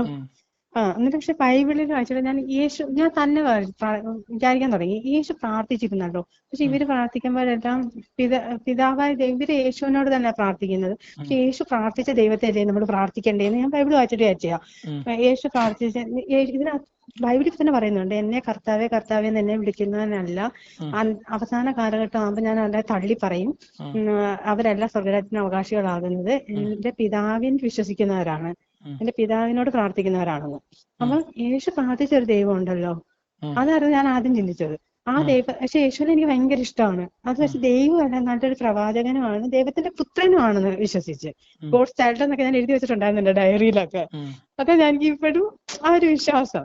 അല്ല, അതിപ്പോ നമ്മളെങ്ങനെ തൂത്താലും തുടച്ചാലും മാറൂല. ഉത്തരവാദിത്തം പഠിച്ചവൻ തന്നെയാണ്, ദൈവത്തിന് തന്നെയാണ്. അതിനിപ്പോ ബിബ്ലിക്കലായിട്ട് നോക്കിയാലും അല്ല ഖുർആനിക്കായിട്ട് നോക്കിയാലും ഉത്തരവാദിത്തം ദൈവത്തിന് തന്നെയാണ്. എനിക്ക് എന്നിട്ട് ഈ ഈസാ എന്ന് ഇപ്പൊ ഞാൻ കാര്യം പറയാം. എന്നിട്ട് എനിക്ക് ഇവര് ഈ ചെറുക്കനായിട്ട് ഒരു പ്രാവശ്യം ഭയങ്കര ചെറുക്കൻ എന്നെ ടോർച്ചർ ചെയ്ത് വഴക്കുണ്ടായി കേട്ടോ. അങ്ങനെ എന്തെങ്കിലും ഒരു കാര്യം ഉണ്ടെങ്കിൽ കൈ മുറിക്കുകയൊക്കെ ചെയ്യും. നമ്മൾ ഫോൺ എടുക്കാൻ കുറച്ച് അങ്ങനെയൊക്കെ ഉള്ളൊരു സ്വഭാവം. ഒത്തിരി നേരം നമ്മൾ ഫോൺ എടുത്തിട്ടെങ്കിലൊക്കെ ഭയങ്കര പ്രശ്നങ്ങളുള്ളതാണ്. എന്നാൽ എല്ലാവരോടും നല്ല കാര്യമൊക്കെയാണ്, അച്ഛനോടും അമ്മയോടും ഒക്കെ. അങ്ങനെ ഒരു പ്രാവശ്യം ഞാൻ സത്യം പറയാം, ഞാൻ സൂയിസൈഡ് അറ്റംപ്റ്റ് ചെയ്തു കേട്ടോ. അന്നേരം ആണെങ്കിൽ ഞാനാണെങ്കിൽ എന്റെ വീട്ടിൽ കയറി കഥമൊക്കെ അടച്ചിട്ട് ഞാന് ഫാനില് ഒരു തുണി എടുത്തിട്ട് കുടിക്കിട്ട് ഞാൻ കെട്ടി. ഇപ്പോഴും എനിക്ക് കഴുത്തിന്റെ ഇവിടെ ചെറിയ പാടുണ്ട്. അതിന്റെ പാടല്ല, ഇപ്പോഴും എനിക്കറിയാം അത് കെട്ടിയതിന്റെ പാടാണ്. എന്നിട്ട് ഒരു 3 വർഷത്തിന് മുമ്പത്തെ കാര്യം ഞാൻ പറയുന്നത്. എന്നിട്ട് ഞാൻ മരിക്കാന്ന് തീരുമാനിച്ചപ്പോ ഇതാവുമല്ലോ, മരിക്കാന്ന് തീരുമാനിച്ച ഞാൻ മുറുക്കിയിട്ട് ഈ ഒരു ടേബിൾ പോലത്തെ ഉണ്ടായിരുന്നു, ആ ടേബിൾ എടുത്ത് തള്ളി മാറ്റിയിട്ട് ഞാൻ ഇങ്ങനെ ആ കുരുക്ക് എന്റെ കഴുത്തിന് നല്ലോണം.